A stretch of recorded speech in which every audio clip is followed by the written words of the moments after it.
क्षेत्र में डेवलपमेंट करते हैं आगे आगे, ठीक है। तो इसी से आप समझ सकते हैं कि 1900 के बाद जो है एक ही विभाग था, विभाग का नाम क्या था, परमाणु विभाग, ठीक है। भारत के का पहला जो परमाणु मतलब विभाग है, उसके अध्यक्ष कौन बनाए गए थे, तो बताइए। होमी जहांगीर भाभा। होमी जहांगीर भाभा। बिल्कुल, है ना। तो होमी जहांगीर भाभा ही वो अध्यक्ष थे, और उन्हीं के अंतर्गत जो है ये जो है अंतरिक्ष स्पेस प्रोग्राम शुरू किया गया, ठीक है। वो क्यों उसी के अंतर्गत शुरू किया गया, तो शुरुआती दौर में जो है ऐसी आर्थिक संपन्नता भी नहीं थी भारत के पास। उसके बाद भारत जो है, हम लोग इकोनॉमी में पढ़ भी चुके हैं कि भारत की प्राथमिकताएं अलग अलग थी, है ना। उस समय खाने के लिए भी समस्या थी, बहुत प्रकार की दिक्कतें थी। तो वैसे समय में जो है स्पेस और न्यूक्लियर साइंस, इन सब का इम्पोर्टेंस इजिली समझ में नहीं आ रहा था लोगों को, ठीक है। तो इन सब को जो है साइड बाय साइड चलाया जा रहा था। उसी में परमाणु विभाग, स्पेस विभाग, है ना, ये सब उसी में शुरू किया गया था, ठीक है। उसके बाद देखिए क्या होता है कि परमाणु विभाग के अंतर्गत ही जो है चल रहा था सब स्पेस डिपार्टमेंट। और 1962 में पहली बार जो है इंस्कोपार का गठन होता है, ठीक है। तो पूछा जाता है कई बार इंस्कोपार है क्या और इसका गठन कब होता है, तो इस तरीके से याद रख सकते हैं। इसका फुल फॉर्म जो है वो है Indian national committee on space research, ठीक है। Indian national committee on space research. और जैसे ही इंस्कोपार न्यूक्लियर विभाग है ना, परमाणु विभाग से जैसे ही स्वतंत्र होकर अलग डिपार्टमेंट बना, तो उसके अध्यक्ष कौन बन गए, यहाँ विक्रम साराभाई इसके अध्यक्ष बन गए। और ये कब बना था, इसको याद कैसे रखेंगे, तो इसको आप ऐसे याद रख सकते हैं 1962 के समय में ही भारत और चीन के मध्य जो है युद्ध होता है। और उसी समय जो है इस बात को मतलब गंभीरता से लिया जाता है कि भारत में एक इंडिपेंडेंट न्यूक्लियर डिपार्टमेंट हो और एक इंडिपेंडेंट स्पेस डिपार्टमेंट हो, ठीक है। तो इसी के संदर्भ में फिर इन दोनों को अलग अलग कर दिया जाता है और 1962 में इंस्कोपार का गठन किया जाता है। फुल फॉर्म क्या है ये पूछा जा सकता है, याद रखिएगा। इंस्कोपार का फुल फॉर्म है Indian Indian national committee on space research, ठीक है। पहले अध्यक्ष कौन थे, विक्रम साराभाई। उसके अलावा इसका शुरुआत कब किया गया, तो 1962 में किया गया। फिर अगला डेवलपमेंट होता है, ये इंस्कोपार जो है दरअसल क्या है, ये एक कमिटी ऑन स्पेस रिसर्च, एक ये कमिटी बनाई गई थी, ठीक है। और यही इंस्कोपार का अगला रूप क्या होता है, इसरो के रूप में हमारे सामने आता है। 1969 में 15 अगस्त को इंडियन स्पेस रिसर्च ऑर्गेनाइजेशन बना दिया जाता है। पहले यहाँ पे क्या था, ये सिर्फ एक कमिटी थी। कमिटी क्या, जो डिस्कशन करती थी, बातें करती थी कि क्या हमारा जो है आगे का क्या रूपरेखा होना चाहिए, किस तरीके के क्षेत्र में हम लोग को डेवलप करना है, ये कमेटी ये डिसाइड करती थी। लेकिन अब क्या हो रहा है कि ये एक ऑर्गेनाइजेशन बन रहा है। कब बन रहा है जरूर याद रखिएगा, 1969 में और 15 अगस्त के दिन, ठीक है, जब हम लोग आज़ाद हो रहे हैं 1969 में। बताइए तो हमें अपनी आज़ादी का कौन सा वर्षगांठ मनाया जा रहा होगा, कितने साल हुए होंगे 1947 से 29। जोड़ के बता। 23 थर्ड। सॉरी 22। है ना। तो यहाँ हाँ तरीके से याद जी। रखते हैं। सही सर, चलिए हमको ये बताइए कि इंस्कोपार का शुरुआत कब हुआ था, किस साल ये हुआ था। 1962। बिल्कुल 1962 में, जब भारत चीन युद्ध हो रहा है उसी समय में हो रहा है, ठीक है। हम लोग यहीं पे याद भी करते चलेंगे, ठीक है ना, इस तरीके से चलेंगे आगे। ये आपको पहले से पता भी होगी। और जैसे ही भारत अपना 23वां वर्षगांठ मना रहा है, तो 1969 में 15 अगस्त के दिन इसरो का गठन हो रहा है। इसरो के पहले चेयरमैन कौन थे बताइए। विक्रम साराभाई। विक्रम विक्रम साराभाई। साराभाई। और वर्तमान में कौन है अभी इसरो के चेयरमैन, अभी कौन है। ये सोमनाथ। ये सोमनाथ। ओके, ठीक है। तो ये समझ के हम कैसे इसको पार बना, और फिर इस तरीके से इसको पार बन रहा है, और फिर कैसे हम लोग मतलब भारत में इसरो का गठन होता है। फिर आगे देखिए क्या हो रहा है कि भारत सरकार जो है विज्ञान एवं प्रौद्योगिकी मंत्रालय के अंतर्गत ही एक अंतर विभाग बनाती है, ठीक है। और ये विभाग बनता कब है, 1972 में, ठीक है। तो ये समझ लीजिए कि एक अंतरिक्ष विभाग, एक अलग से डिपार्टमेंट बनाया गया विज्ञान एवं प्रौद्योगिकी मंत्रालय के अंतर्गत। साल जो है ये आप एडिशनल फैक्ट याद कर सकते हैं कि 1972 में जो है ये एक अलग डिपार्टमेंट बनाया जा रहा है। भारत के अंतरिक्ष कार्यक्रम का इतिहास, अब जो है जैसे ही इसरो बन गया, तो इसरो जो है वो किस तरीके से अलग अलग सेटेलाइट या क्या अलग अलग डेवलपमेंट कर रहा है ना। हमारा लॉन्चिंग व्हीकल कैसे बन रहा है, हमारा पहला जो अंतरिक्ष में सेटेलाइट गया है वो कब गया है या कैसे गया है, किसकी सहायता से गया है, इसको एक सिलसिलेवार तरीके से क्रम से समझेंगे तो हमारे लिए याद करना भी आसान होगा और समझना ज्यादा जरूरी है ना। समझते हैं कि हमारा इतिहास क्या रहा है अंतरिक्ष कार्यक्रम का। सबसे पहले हम लोगों ने इंस्कोपार को देखा, ये 1992 में बना था, भारत चीन युद्ध के समय में इसका निर्माण हो रहा है। फिर 1969 में इसरो का गठन हो रहा है 15 अगस्त, 1969 को, ठीक है। फिर 1972 में अंतरिक्ष विभाग की स्थापना हो रही है, ठीक है। किसके अंतर्गत हो रही है, कौन से डिपार्टमेंट के अंतर्गत, तो साइंस एंड टेक डिपार्टमेंट है ना, विज्ञान एवं प्रौद्योगिकी मंत्रालय के अंतर्गत ही अंतरिक्ष विभाग का स्थापना होता है। फिर ये क्रम बहुत इंपॉर्टेंट है, 1975 वाला, 1975 में हम लोग जो है 19 अप्रैल 1975 को भारत का पहला प्रक्षेपण करते हैं रूस की सहायता, ठीक है। रूस की सहायता से हम लोग आर्यभट्ट भेज रहे हैं। आर्यभट्ट क्या था, भारत का पहला सैटेलाइट था, है ना। और किसकी सहायता से ये भेजा जा रहा है, तो ये भेजा जा रहा है रूस की सहायता से। हम लोगों को ये आइडिया भी है कि शुरुआती दौर में जो भारत है उसको रसिया की तरफ से काफी सहायता मिला था। मतलब अभी जो भी वेस्टर्न कंट्रीज हैं, यूरोप है या यूएसए है, इन सब से किसी प्रकार का सहायता नहीं मिलता था शुरुआती दौर में, और ये कोल्ड वार का भी समय था, ठीक है। तो हमको ज्यादा कौन कर रहा है, ये रूस ही कर रहा है।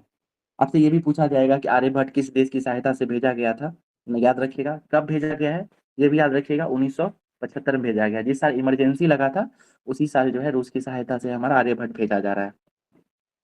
फिर देखिए उसके 7 साल बाद क्या हो रहा है, 1982 में हम लोग अपना पहला, भारत जो है अपना पहला दूरसंचार उपग्रह भेजने की कोशिश कर रहा है, अभी कोशिश ही कर रहा है, ठीक है। लेकिन ये असफल हो जाता है। इसका नाम क्या रखा जाता है, इनसेट 1A, ठीक है। इनसेट का फुल फॉर्म बताइए क्या होगा, इनसेट का फुल फॉर्म क्या हो सकता है, इंडियन नेशनल नेशनल सैटेलाइट, और क्या बिल्कुल, हो और गया 1A उसका कोड था, ठीक है, 1A उसका कोड था, ठीक है। तो इनसेट जो है उसको भेजा गया लेकिन ये असफल हो जाता है। समझिए कि पहले ये दूरसंचार उपग्रह क्यों भेजा गया है, तो 1982 तक आते आते जो है भारत में आ, आ, टेलीविजन प्रणाली या इन चीजों का विकास होने का शुरुआत हो रहा था धीरे धीरे। मतलब वेस्टर्न वर्ल्ड जो है या दुनिया के अलग क्षेत्रों में इन सब का डेवलपमेंट हो चुका था और धीरे धीरे भारत की तरफ भी ये बढ़ रहा था। भारत के लोग और भारत के भी वैज्ञानिक थे जो इसकी जरूरत को महसूस कर रहे थे कि भारत का अपना जो है दूर संचार उपग्रह हो, ताकि टेलीविजन, है ना, और कनेक्टिविटी, इन सब चीजों के क्षेत्र में डेवलपमेंट हो सके। तो इसके लिए पहला सेटेलाइट क्या भेजा, दूर संचार उपग्रह भेजा जाता है, इनसेट 1A, लेकिन ये क्या होता है, असफल रह जाता है। फिर ठीक 1 साल बाद फिर से जो है इनसेट 1 भी भेजा जाता है और इस बार ये सफल हो जाता है। तो आपसे पूछा जा सकता है कि भारत का पहला, है ना, दूरसंचार उपग्रह कब भेजा गया, तो 82 बता सकते हैं। 83 में हमारा उपग्रह जो है ये सफल, ये क्या सकते हैं, इस तरह याद रखिए कि 1983 में ही भारत जो है अपना पहला क्रिकेट वर्ल्ड कप जीत रही है ना। वहां भी हम लोगों को सफलता मिल रही है और सैटेलाइट भेज के भी हमको, भारतीय आप म्यूट कर लीजिएगा एक बार, ठीक है। हाँ ओके, थैंक यू। तो 1980 जो है इनसेट 1 भी भेजा जा रहा है और ये सफल हो जाता है। फिर 1984 आप देखिए, एक लाइन से आप देखेंगे कि बहुत सारे डेवलपमेंट हो रहे हैं। 84 में क्या हो रहा है, 84 में ही जो है राकेश शर्मा स्पेस में जा रहे हैं, ठीक है। और ये भी किसके सहायता से जा रहे हैं, तो ये रसिया की सहायता से जा रहे हैं ना, सोवियत यूनियन की सहायता से। ये नाम जरूर याद रखिएगा कि भारत के पहले व्यक्ति जो अंतरिक्ष में गए थे तो राकेश शर्मा थे। ये समझिए कि भारत सरकार की तरफ से भेजे गए थे। और अभी हम लोग जब ये करंट अफेयर्स पढ़ेंगे तो वहां हम लोग एक न्यूज पढ़ेंगे कि भारत की तरफ से ऐसे दूसरे व्यक्ति कौन है जो अंतरिक्ष में गए हैं, तो एक व्यक्ति का आपको नाम मिलेगा, वो प्राइवेट कंपनी की तरफ से गए हैं, तो वो हमारे लिए कम करंट का इशू हो जाता है, उसको हम लोग यहाँ जोड़ देंगे, ठीक है। फिर 1980 देखिए क्या आ रहा है, तो इसमें इंडियन रिमोट सेंसिंग सैटेलाइट भेजा जा रहा है, IRS-1A। ये रिमोट सेंसिंग सैटेलाइट क्या होता है, किन्हीं को आइडिया है तो बताइए। भारतीय क्षेत्र के आसपास रिमोट जो, मतलब दूर जी, संवेदी जो होता है। तो दूर संवेदी है, और सेंसिंग मतलब क्या होगा कि हमारे भारत के का जो क्षेत्र है, भू क्षेत्र है, उस पे कहीं पर रिसोर्स पाया जा रहा है, कहीं पर कोयला है, कहीं सोना है, कहीं तांबा होगा। तो ये जो रिसोर्स सेट होता है ये हमारे रिसोर्सेज के बारे में बताता है, ठीक है। ये सेंस कर लेता है और फिर बताता है कि किस क्षेत्र में क्या हो सकता है या किसकी संभावनाएं हैं। ये कब भेजा गया, 1988 में भेजा जाता है, ठीक है। अब देखिए शुरुआती दौर में जो ये सारा आप सैटेलाइट वगैरह देख रहे हैं या जो डेवलपमेंट देख रहे हैं, ये किसी ना किसी देश की सहायता से हो रहा है, ठीक है। भारत पहली बार 1994 में जो है ये महसूस करता है, जैसे ही 1993 में हमारा मार्केट खुलता है, ओपन होता है, ठीक है। 1993 का आपको LPG रिफॉर्म्स याद होगा। जैसे ही मार्केट खुलता है तो धीरे धीरे अलग अलग कंपनियां आना शुरू होती हैं। वैसे शुरुआती समय में जो स्पेस सेक्टर, इसको अ, बंद ही रखा गया था, लेकिन फिर कंपनियां या कुछ देश जो है इस क्षेत्र में सहायता करते हैं और भारत जो है अपना पहला, अपना खुद का सेटेलाइट लॉन्चिंग व्हीकल बना लेता है। नाम क्या है इसका, PSLV का फुल फॉर्म बताइए क्या होता है। Polar polar satellite launch satellite launch vehicle. Vehicle. बिल्कुल, ये साल याद रखिएगा कब हो रहा है, तो ये हमारा LPG रिफॉर्म आने के ठीक 1 साल बाद हो रहा है। ठीक है। फिर ये हम लोग जो है 6-7 साल तक पीएसएलवी से काम चलाते हैं। ठीक है, पीएसएलवी के साथ एक चीज याद रखिएगा, ये छोटी दूरियों तक ही जाता है, ये ज्यादा ऊंचाई तक नहीं जा पाता है। ठीक है, तो ये जो है लिमिटेशन था कि हम लोग बहुत ज्यादा ऊंचाई तक नहीं जा सकते थे, इसीलिए भारतीय वैज्ञानिक जो है वो जीएसएलवी का डिमांड, मतलब जीएसएलवी बनाने की तरफ जो है अग्रसित होते हैं। और 2001 में जो है भारतीय वैज्ञानिकों को ये सफलता मिल जाती है। ठीक है, तो 2001 में जो है भारत के पास जीएसएलवी भी आ जाता है और 1994 में पीएसएलवी भी आ जाता है। जीएसएलवी का फुल फॉर्म क्या है बताइए? Jio Jio satellite launch vehicle. जियो सिंक्रोनस लॉन्चिंग व्हीकल, बहुत बढ़िया। ठीक है, तो इस तरीके से डेवलपमेंट होता है। इसके बाद 2008 से 2023 तक का जो भी डेवलपमेंट है ये सब आप लोगों को पता होगा। 2008 में चंद्रयान भेजा जा रहा है, 13 में मंगलयान। फिर 2017 में जो है भारत एक उपलब्धि हासिल करता है कि एक साथ 104 सैटेलाइट भेजकर जो है एक रिकॉर्ड स्थापित करता है पीएसएलवी 37 के साथ। फिर 2019 में हम लोग चंद्रयान 2 भेजते हैं, लेकिन ये असफल हो जाता है। ठीक है, फिर 2023 में जो है चंद्रयान 3 भेजते हैं और ये सफल रहता है। हाल ही में जो हम लोग नेशनल स्पेस डे भी मनाए हैं, इसका 1 साल पूरा हुआ है। और इसके बाद धीरे धीरे जो है बहुत सारे मिशन साथ में चलते जा रहे हैं। ठीक है, अब उसको हम लोग करेंट से जोड़ के समझेंगे। एक बार इन चीजों को रिवाइज कीजिए मेरे साथ। ठीक है, मैं क्वेश्चन पूछता हूँ, आप ये बताइए कि इंस्कोपार ये कब बनाया गया? इंस्कोपार कब बनाया 1962 गया? इसरो का गठन कब हो रहा है? 1969 ओके, चलिए हम एक स्टेटमेंट बोलते हैं। ठीक है, आप ट्रू या फॉल्स बताइएगा। आजादी के बाद है ना भारतीय अंतरिक्ष विभाग का गठन कर दिया गया था, सही है कि सही गलत है है? सर। अंतरिक्ष विभाग का सही है सर, गठन जो है, 1948 में देखिए किया गया था। नहीं, उस समय अंतरिक्ष विभाग का गठन नहीं किया गया था। उस समय जो है पर न्यूक्लियर जो परमा वो परमाणु परमाणु एटॉमिक विभाग विभाग का है, हुआ था। बिल्कुल जी जी परमाणु, उसके अंतर्गत ही स्पेस का जो है एक अलग से सब्सिडियरी खोला गया है। वो अलग इंडिपेंडेंट बॉडी नहीं था, ये चीज याद रखिएगा। हम यही बताना चाह रहे थे आप लोगों को। ये अलग विभाग कब बन रहा है? कब बन रहा है ये? 1960, 1972 में बिल्कुल 1972 में 72। मंत्रालय के अंतर्गत जो है ये एक अलग विभाग बन रहा है। ठीक है, याद रखिए। पहले अध्यक्ष कौन थे इसरो के? विक्रम साराभाई। विक्रम साराभाई। बिल्कुल, ठीक है। चलिए अब कुछ क्वेश्चन बताइए, भारत को पहली बार जो है सफलता कब मिली सैटेलाइट भेजने के क्रम में? और उन्नीस सौ 1983 में तिरासी बहुत बढ़िया, 19, बहुत बढ़िया। ठीक है, 1983 में। भारती जी आप म्यूट कर लीजिएगा, आपकी तरफ से बहुत शोर हो रहा है। ठीक है, हाँ ओके। ठीक है, 1983। उसके बाद ये बताइए कि हमारे भारत की तरफ से एक व्यक्ति जो है वो अंतरिक्ष में गए, वो कौन से साल गए थे, किस देश की सहायता से गए थे? सोवियत संघ की सहायता 1984 में में राकेश शर्मा। बिल्कुल, राकेश शर्मा गए थे और 1984 में गए थे। उसके बाद भारत जो है अपना पहला खुद का लॉन्चिंग व्हीकल कब बनाता है? पीएसएल किस साल को? 1994। 94, बहुत बढ़िया। 1994 ठीक है, फिर पीएसएलवी कब बनता है? 2000, 2001। 2001, 2001 2001 में। ठीक है, तो यहाँ से आप लोगों को याद करने में कोई दिक्कत नहीं है, ये चीजें आपको पहले से पता होंगी। ठीक है, तो ये चीज जो है आप लोग जरूर याद रखिएगा। करंट में हो सकता है कि कुछ क्वेश्चन पूछे और वहीं पर 1 मिनट दे कि भारत का पीएसएलवी कब बना या पहले व्यक्ति कब गए, कौन से थे। भारत का पहला सैटेलाइट कौन सा था बताइए? पहला सैटेलाइट का क्या नाम था?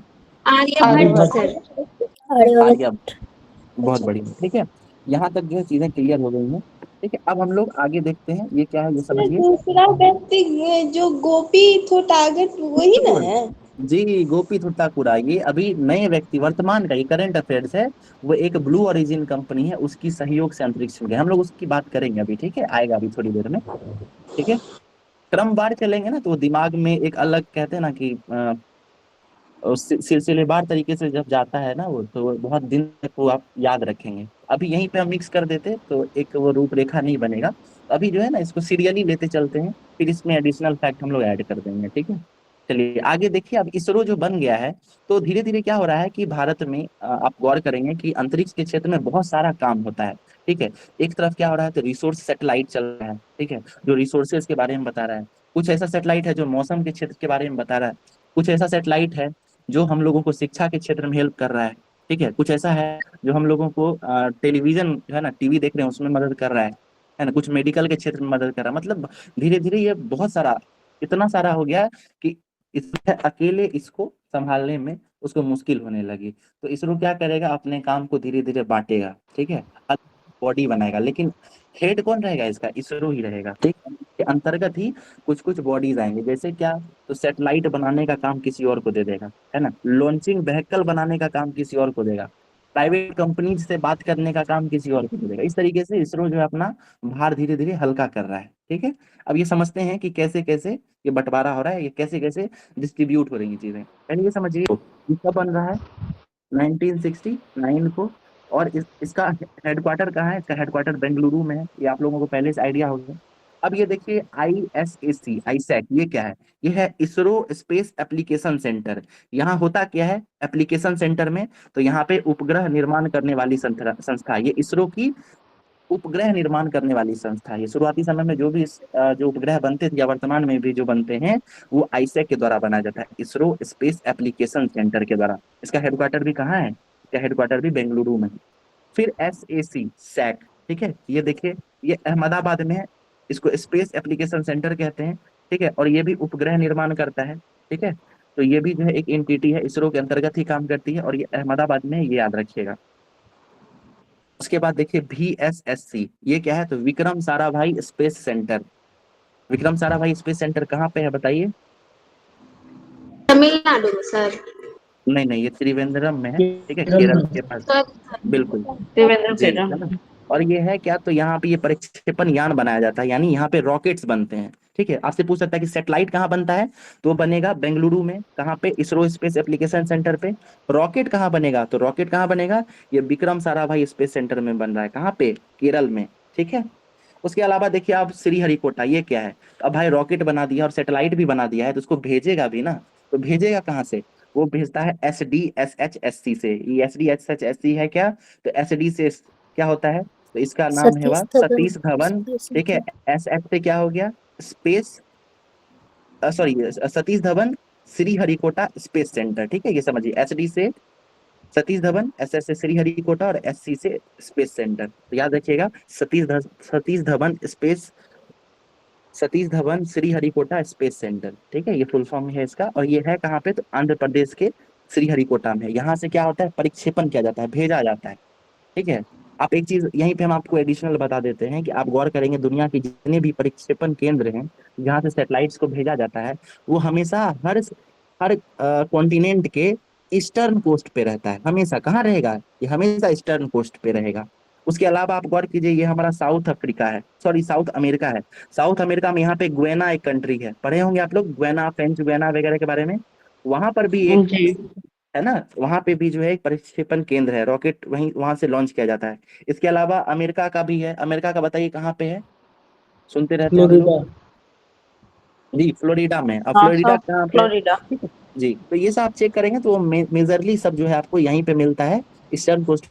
अब जो है आप लोग नेक्स्ट डे ढूंढ के आइएगा कि ये हमेशा और हर बार यही क्यों मिलता है, ठीक है, ईस्टर्न कोस्ट पे ही क्यों मिलता है, ठीक है। हो सकता है आप लोगों को पता भी, लेकिन जिनको नहीं पता है वो देख के आइएगा। इसका संबंध ज्योग्राफी के साथ भी जुड़ा हुआ है, ठीक है। भारत, सॉरी, जो विश्व है, जो पृथ्वी है, वो जो चक्कर लगाता है, तो उसका चक्कर पृथ्वी का लगाने का घूर्णन का दिशा, बिल्कुल डायरेक्शन से रिलेटेड है, पश्चिम से बिल्कुल पूर्व। दिशा से रिलेटेड है, ठीक है। इसको थोड़ा डिटेल में देख लीजिएगा, क्योंकि हो सकता है कि अगर सवाल बने तो यहाँ से बन सकता है, बेसिक्स वाला सवाल, यूपीएससी भी इस क्षेत्र से सवाल पूछ चुकी है, तो एक बार जरूर देख लीजिएगा, ठीक है।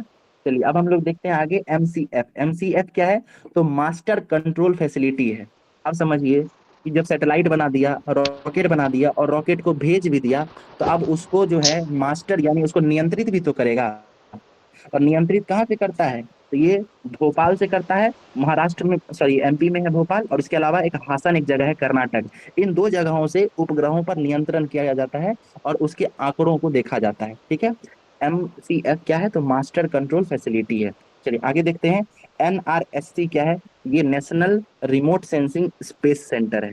अब अभी हम लोग बात किए थे रिमोट सेंसिंग क्या होता है।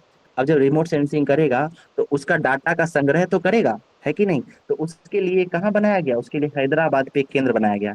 और आप इसे गौर कीजिए कि भारत जो है, चूंकि इसका क्षेत्रफल बहुत बड़ा है, ठीक है, इस तरीके से देख सकते हैं, इस तरीके से बड़ा सा क्षेत्र है।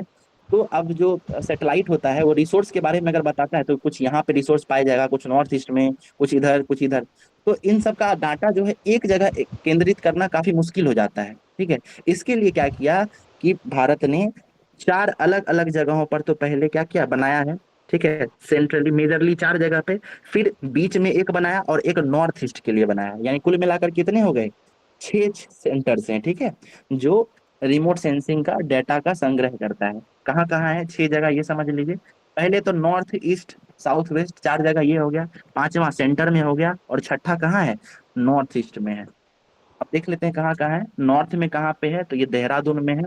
साउथ में कहाँ है, बेंगलुरु में है। उसके अलावा ईस्ट में देखिएगा तो खड़गपुर में है, खड़गपुर। फिर वेस्ट में कहाँ पे है, ये जोधपुर में है। और फिर नॉर्थ ईस्ट की बात करें तो ये शिलोंग में है, मेघालय की राजधानी शिलोंग में। ठीक है, तो ये इतनी सारी चीजें हैं। फिर इसके बाद पहले इसको थोड़ा डिवाइस की मेरे साथ धीरे धीरे ज्यादा हो रहा है, समझिए। इसरो के बारे में हम लोग समझे। ठीक है, ये कब बन रहा है, 1969 15 अगस्त को बेंगलुरु इसका हेडक्वार्टर है। फिर बेंगलुरु का काम जो है, इसरो का काम धीरे धीरे बढ़ा, तो अपने काम को धीरे धीरे बांटा, है ना। उपग्रह बनाने का काम अपने एक अलग एंटिटी को दे दिया। ठीक है, उपग्रह अलग बना रहा है। कौन बनाता है, ISAC बनाता है, बेंगलुरु में ही इसका सेंटर है। फिर एक सेंटर इसका अहमदाबाद में भी है, वहां भी उपग्रह बनता है। अब जब उपग्रह बन गया तो इसको भेजने के लिए रॉकेट बनाएगा, और ये रॉकेट कहाँ बनता है, तो ये त्रिवेंद्रम में बनता है। ठीक है, विक्रम साराभाई स्पेस सेंटर में। उसके अलावा रॉकेट और साइट बन गया, तो अब इसको भेजने का कोई सेंटर होना चाहिए, तो हमारे पास श्रीहरिकोटा स्पेस सेंटर है। ये भारत का पहला प्रक्षेपण केंद्र है। अभी अब जब हम लोग करेंट पढ़ेंगे तो वहां दूसरा प्रक्षेपण केंद्र देखेंगे। भारत सरकार ने दूसरा प्रक्षेपण केंद्र कहाँ पे स्थापित किया है या कहाँ स्थापित करने वाली है, मतलब बेसिक से जोड़ते चलेंगे तो हमारा करंट भी उसको मेमोराइज करना काफी आसान होगा। ठीक है, ये समझिए। तो प्रक्षेपण केंद्र है स्पेस सेंटर, समझ गए ये चीज। अब देखिए MCF, ये क्या है, तो ये जो है आपको उपग्रहों को नियंत्रित और आंकड़ों के लिए इसको स्थापित किया गया है। 2 जगह पर ये आंकड़े रखे जाते हैं, कहाँ पे, भोपाल मध्य प्रदेश में और हासन कर्नाटक में। अब देखिए, अब हम लोग अलग अलग प्रकार की सैटेलाइट्स की बात करते हैं। जैसे पहला है रिमोट सेंसिंग सैटेलाइट्स। तो जब रिमोट सेंसिंग सैटेलाइट है, ये सेंस करके जब अपने आंकड़ों को भेजेगा, तो चूंकि हमारा भारत बहुत विशाल है और यहाँ बहुत प्रकार के रिसोर्सेज, बहुत प्रकार के मिनरल्स पाए जाते हैं, तो इसके आंकड़ों को भी एक जगह केंद्रित करना काफी मुश्किल होता है। इसीलिए इसको अलग अलग जगहों पर रखा जाता है। कितने जगहों पर, तो 4 तो पहले हमारा नॉर्थ ईस्ट साउथ वेस्ट हो गया, इसके अलावा एक सेंटर हो गया और एक नॉर्थ ईस्ट हो गया।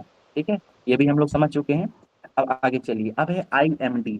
पहले हम लोग ये क्या देखे थे, ये हम लोग देखे थे रिमोट सेंसिंग के बारे में। ठीक है, अब ये IMD मतलब क्या, मौसम से जुड़ा हुआ, मेट्रोलॉजिकल डिपार्टमेंट के बारे में देखेंगे। मौसम से संबंधित आंकड़े भी तो आते हैं। ठीक है, तो अब इन आंकड़ों को कहाँ रखा जाता है, कहाँ जानकारी कलेक्ट की जाती है, तो IMD का हेडक्वार्टर कहाँ है, न्यू दिल्ली में। ठीक है, मौसम संबंधित जो आंकड़े होते हैं वो IMD में रखा जाता है। उसके अलावा देखिए क्या है, ACL बेंगलुरु। ACL बेंगलुरु बेंगलुरु क्या है, तो ये अंतरिक्ष कॉर्पोरेशन लिमिटेड है। ये क्या करता है, ये इसरो की व्यवसायिक इकाई है जो विदेशी मुद्रा कमाती है। मतलब क्या, कि भारत जब इसरो है, धीरे धीरे क्या हुआ, भारतीय सैटेलाइट्स को तो भेजता ही है, लेकिन चूंकि भारतीय टेक्नोलॉजी इतना सस्ता है कि जब ये एक बार अपने सैटेलाइट्स को बाहर भेजता है, तो ये दूसरी देश के तुलनात्मक रूप से अगर हम लोग कंपेयर करेंगे तो बहुत होता है। इसलिए बाहरी देश भी है इसरो के साथ संपर्क करके, अपने देश के सैटेलाइट्स को भेजने का काम करती है। तो अब इसरो भी जो है वो दूसरे देश के साथ बात करे, तो ये पॉसिबल नहीं था। इसलिए इसरो ने क्या किया, एक अलग बना, का नाम क्या रखा गया, ACL, अंतरिक्ष कॉर्पोरेशन लिमिटेड। और ये क्या काम करती है, ये इसरो की व्यावसायिक इकाई है और ये विदेशी मुद्रा जमा करती है। मतलब ये विदेशी कंपनियों से, विदेशी दूसरे जो देश हैं उनके सैटेलाइट्स को भेजने का और मैनेजमेंट का काम करती है। ठीक है, ये हम लोगों ने इसरो से संबंधित उसकी जितनी बॉडीज हैं, है ना, क्या क्या है, सब समझ लिए। अब कुछ क्वेश्चन का आंसर कीजिए, मेरे हमको बताइए आंसर। सबसे पहला क्वेश्चन ये है कि इसरो जो है उसकी एक एंटिटी है जिसके द्वारा रॉकेट्स बनाए जाते हैं, वो कहाँ बनता है, रॉकेट कहाँ बनता है, तिरुवनंतपुरम। केजल सैटेलाइट किन 2 जगहों पे बनता है, बेंगलुरु में। बेंगलुरु और अहमदाबाद में, है ना, 2 जगह पे बन रहा है। देखिए यहाँ पे हमें बताया है ना, बेंगलुरु और अहमदाबाद। ओके, और सैटेलाइट भेज कहाँ से जाता है, श्रीहरिकोटा। श्रीहरिकोटा। बहुत बढ़िया, श्रीहरिकोटा। श्रीहरिकोटा से भेजते हैं। उसके अलावा फिर हम लोग देखे थे कि अब से इसरो जो है अलग अलग प्रकार के सैटेलाइट भेजती है। तो एक एक जो था वो रिमोट सेंसिंग सैटेलाइट था, है ना। तो बताइए रिमोट सेंसिंग सैटेलाइट जो है वो अपने आंकड़ों को जब यहाँ रखती है, जमा करती है, तो कितने जगहों पर इसको स्टोर किया जाता है? 6 नॉर्थ में देहरादून, साउथ में तेरह बेंगलुरु, ईस्ट में खड़गपुर, वेस्ट में जोधपुर, सेंटर में नागपुर और उधर नॉर्थ ईस्ट में शिलोंग। ठीक है, एक बार मैप पे बना लेंगे तो इजिली याद हो जाएगा। ठीक है, उसके बाद हम लोग क्या पढ़े कि भारत जो है रिमोट सेंसिंग तो हो गया, इसके अलावा दूसरा था क्या, मौसम से संबंधित है ना, मेट्रोलॉजिकल। तो वो कहाँ होता है बताइए, उसका headquarter new Delhi. New Delhi में। बहुत बढ़िया है ना, न्यू दिल्ली में। ओके, ये हो गया हमारा। उसके अलावा बेंगलुरु में जो है अंतरिक्ष कॉर्पोरेशन लिमिटेड है। ये क्या काम करती है अंतरिक्ष कॉर्पोरेशन लिमिटेड, बताइए? विदेशी करेंसी अर्न करती है। से किसी प्राइवेट कंपनीज की सैटेलाइट को अगर भेजना है तो उसके साथ ये बात करती है, कांटेक्ट करती है, खरीदती है, पैसा जमा करती है ना। मतलब ये सारा इसरो का काम है। यहाँ तक समझने में कोई दिक्कत हो रहा है? इजिली समझ में आ रहा है आप लोगों को? Yes sir. ठीक है, मतलब बोरिंग तो नहीं लग रहा है ना? नहीं सर। ओके, नहीं चलिए, सर। बहुत बढ़िया। ये बताइए इंस्को पार कब बना था? इंस्को पार 1962 1962। भारत के पहले व्यक्ति जो अंतरिक्ष में गए थे वो किस साल गए थे? राकेश शर्मा। 1984, राकेश शर्मा। पीएसएलवी भारत ने कब बना लिया? पीएसएलवी 1994। 1994। 10 साल बाद जीएसएलवी 2001। 2001। बहुत बढ़िया। तो ये हम लोगों ने इसरो और भारत का जो अंतरिक्ष से संबंधित इतिहास है वो समझा। अब हम लोग कुछ टेक्निकल टर्म्स में चलेंगे। ठीक है, वो इतिहास हो गया। अब हम लोग कुछ टेक्नोलॉजिकल टर्म्स में चलेंगे कि सैटेलाइट कैसे करता है, सैटेलाइट जब जाता है तो किस तरीके से वर्क करता है, क्या उसके बेसिक्स हैं वो।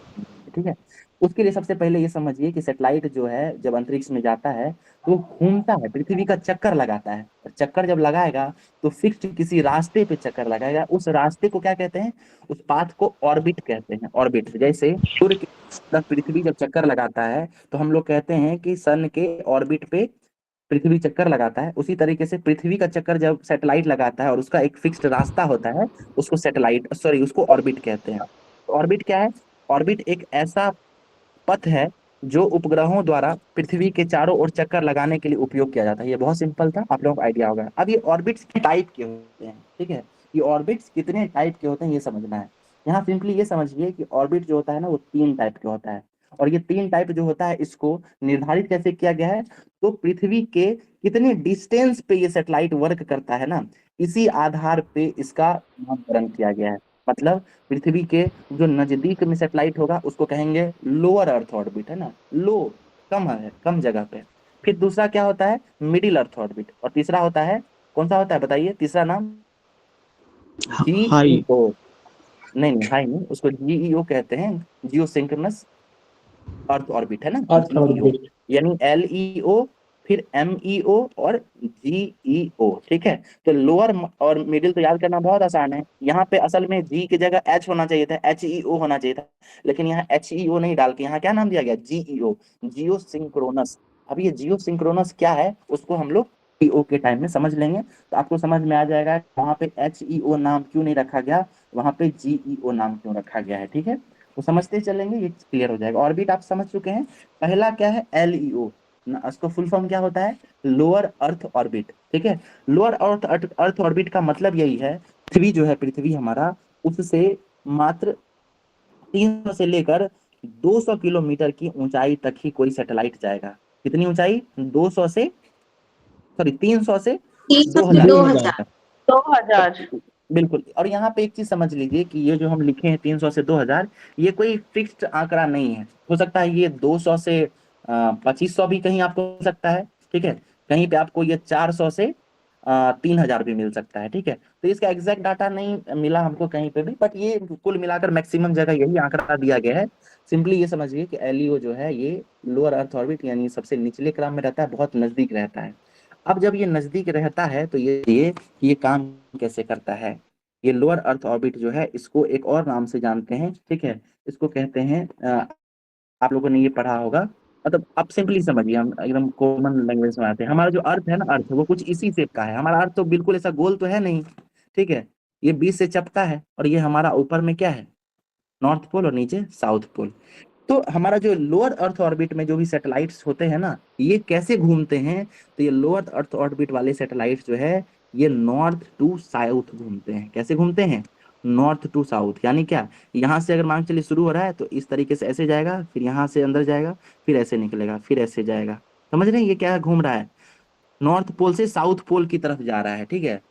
और क्योंकि ये हाइट में बहुत कम है, ठीक है, बहुत निचले स्तर पर घूमता है, इसलिए पृथ्वी का एक चक्कर कितनी देर में लगा लेता है, तो ये पृथ्वी का एक चक्कर 90 से 180 मिनट के अंतर्गत लगा लेता है, ठीक है। मतलब क्या होता है कि मात्र 90 से लेकर और 180 मिनट के अंतर्गत ही ये पृथ्वी नॉर्थ पोल से साउथ पोल और फिर नॉर्थ पोल से साउथ पोल इस तरीके का चक्कर वो लगा लेता है। बहुत तेजी से चलता है ये, ठीक है, ये बहुत नजदीक है, इस वजह से बहुत तेजी से चलता है। इस तरीके से समझिए कि आप जब ट्रेन में बैठे रहते हैं, ट्रेन में जब आप बैठे रहते हैं और ट्रेन जब चलता रहता है और खिड़की से आप जब देखते हैं तो नजदीक का जो पेड़ होता है वो आपको बहुत तेजी से चलता हुआ दिखता है, और वहीं जो दूर में कोई टावर लगा हुआ है वो आपको लगता है कि वो बहुत धीरे धीरे धीरे धीरे जा रहा है, ठीक है। यही पे लॉजिक यहाँ भी काम है। जो सैटेलाइट पृथ्वी के बिल्कुल नजदीक रहती है वो बहुत तेजी से क्या होता है, पृथ्वी का चक्कर लगाता है, ठीक है। लोअर अर्थ ऑर्बिट से हमको सवाल पूछते हैं, बताइए LEO इसका फुल फॉर्म क्या है, LEO का फुल फॉर्म, लोअर अर्थ बिल्कुल। और ये जो है पृथ्वी से कितनी दूरी पर घूमता रहता है, क्या हाइट होता है इसका, 300 से 2000। 300 से 2000। बिल्कुल 300 से 2000। और ये बताइए कि ये जो इसका मूवमेंट, हम एक स्टेटमेंट देते हैं कि ये जो लोअर अर्थ ऑर्बिट वाला सैटेलाइट होता है वो ईस्ट वेस्ट जो है ये चक्कर लगाता है, सही कि गलत, गलत है सर, नॉर्थ गलत ठीक है। है, ये नॉर्थ बताइए से साउथ लगाएगा। लोअर अर्थ ऑर्बिट में जो सैटेलाइट्स होते हैं वो इक्वेटर के पैरेलल जो है चक्कर लगाते हैं, सही कि गलत, गलत। गलत है ना जी। तो इसी तरीके से समझते चलेंगे। और जो है एक चक्कर वो कितने देर में लगा लेता है, तो 90 से 180 मिनट में लगा लेता है, ठीक है। ठीक है, तो ये हमारा लोअर अर्थ ऑर्बिट हो गया। और एक चीज गौर कीजिएगा कि जितना भी रिमोट सेंसिंग सैटेलाइट होता है, रिमोट सेंसिंग सैटेलाइट ऐसा सैटेलाइट जो किसी क्षेत्र के रिसोर्स के बारे में बताता है, किसी भी क्षेत्र के सेंस को सेंसिंग करता है, ठीक है, ये सब कहाँ रहता है, तो ये लोअर अर्थ ऑर्बिट में रहता है, ठीक है। क्योंकि अब सोचिए कि सेंसिंग जो रिसोर्स को देखना है, पता करना है, महसूस करना है, ठीक है, तो इसके लिए कोई सैटेलाइट अगर बहुत दूर रहेगा तो वो ठीक से उसका सेंसर काम नहीं करेगा, ठीक है। और अगर हम अपने सैटेलाइट्स को एकदम नजदीक रखें, 200-300 किलोमीटर के आसपास रखें, तो बहुत इजीली और बहुत अच्छे से उसका कैमरा और ये सब काम करेगा, ठीक है। इसीलिए हमारा जितना भी सेंसिंग सैटेलाइट होता है वो लोअर अर्थ ऑर्बिट में रहता है, ठीक है। अब अगला चलते हैं हम लोग MEO क्या होता है, ये डिस्टेंस के हिसाब से है, बिल्कुल मिडिल अर्थ ऑर्बिट, ओके। और ये 2000 से 8000 किलोमीटर के बीच में काम करता है। इसमें इंपॉर्टेंट चीज ये याद रखिएगा कि जितने भी नेविगेशन सैटेलाइट्स हैं, ये समझे, जितना भी नेविगेशन सैटेलाइट है, जो भी आपको दिशा सूचक जो ऐप आप यूज करते हैं, उसमें जितना भी सैटेलाइट यूज होता है वो सब MEO में रखा जाता है, ठीक है। MEO मिडिल अर्थ ऑर्बिट में रखा जाता है। और ये जो है पृथ्वी का एक चक्कर कितनी देर में लगाता है, तो ये 6 से 15 घंटे, बिल्कुल है ना, इसके अंतर्गत इसके बीच में ये लगा लेता है। एग्जैक्ट कोई फिगर नहीं है, सबका स्पीड जो है वो नियंत्रित किया जाता है, उस हिसाब से लगाता है, बट ये एवरेजली 6 से 15 घंटे के अंतर्गत एक चक्कर लगा लेता है। हम लोग LEO और MEO समझ चुके हैं। अब हम लोग पढ़ेंगे GEO, और यहाँ पे फिर कुछ कॉन्सेप्चुअल चीज है, उसको समझिएगा। GEO क्या होता है, इसको कहते हैं जियो सिंक्रोनस अर्थ ऑर्बिट, ठीक है। अब ये अर्थ ऑर्बिट, ये समझिए कि पृथ्वी से कितनी पे रहता है, तो ये 36,000 किलोमीटर की दूरी पे रहता है। ये डिस्टेंस बिल्कुल याद रखिएगा, इसमें कहीं 35 और कहीं 37 नहीं मिलेगा, हर जगह कितना मिलेगा, 36,000 किलोमीटर। कारण क्या है 36,000 किलोमीटर होने का, ये समझिए कि 36,000 किलोमीटर ही वो दूरी है, ठीक है। समझिए हमारा पृथ्वी है ये, ठीक है, और पृथ्वी से 36,000 किलोमीटर दूर अगर हम लोग चले जाएं, तो ये समझिए ये कोई जगह है अंतरिक्ष में जो पृथ्वी से 36,000 किलोमीटर की दूरी पे है, ठीक है। तो ये डिस्टेंस जो है ना, ये क्यों इंपॉर्टेंट है, ये समझिए 36,000 किलोमीटर, कि इस यहाँ पे अगर हम कोई सैटेलाइट रखते हैं, ठीक है, इस जगह पे कोई सैटेलाइट हम रखते हैं 36,000 किलोमीटर पे, तो क्या होगा कि ये हमारा जो अर्थ है, अर्थ ये भी तो घूम रहा है ना, ये भी तो दिन और होता है, मतलब क्या हो रहा है, रोटेट कर रहा है कि नहीं, चक्कर लगा रहा है ना, रोटेट कर रहा है ना। तो जो ये रोटेशन होता है ना, तो 36,000 किलोमीटर पे अगर हम कोई सैटेलाइट रखते हैं और ये सैटेलाइट की गति को अगर हम निर्धारित कर देते हैं, तो ये सैटेलाइट जो है पृथ्वी का जो ऑर्बिट, पृथ्वी का जो घूमने का स्पीड है, उसको ये सैटेलाइट मैच कर लेता है, ठीक है, उसके बराबर हो जाता है। यानी जितनी रफ्तार से ये पृथ्वी ऑर्बिट चक्कर लगाती है, उतनी ही रफ्तार से क्या होता है, ये हमारा जो जियो सोंक्रोनस वाला जो सैटेलाइट है वो भी चक्कर लगाता है। तो इसका फायदा क्या होता है ये समझिए, इसका फायदा क्या होता है ये समझिए।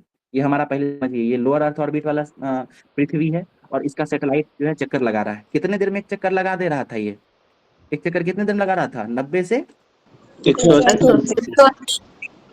यानी तुरंत लगा दे रहा है, ठीक है, तुरंत लगा दे रहा है। अब ये हम समझिए एमईओ वाला था, ये कितने देर में लगा दे रहा था, ये 9 से 15 घंटे, यानी ये भी जो है जल्दी जल्दी लगा दे रहा था। लेकिन हमारा जो जियो स्टेशनरी अर्थ ऑर्बिट में जो है, इसको देखिए जियो स्टेशनरी भी कहते हैं और जियो सिंक्रोनस भी कहते हैं।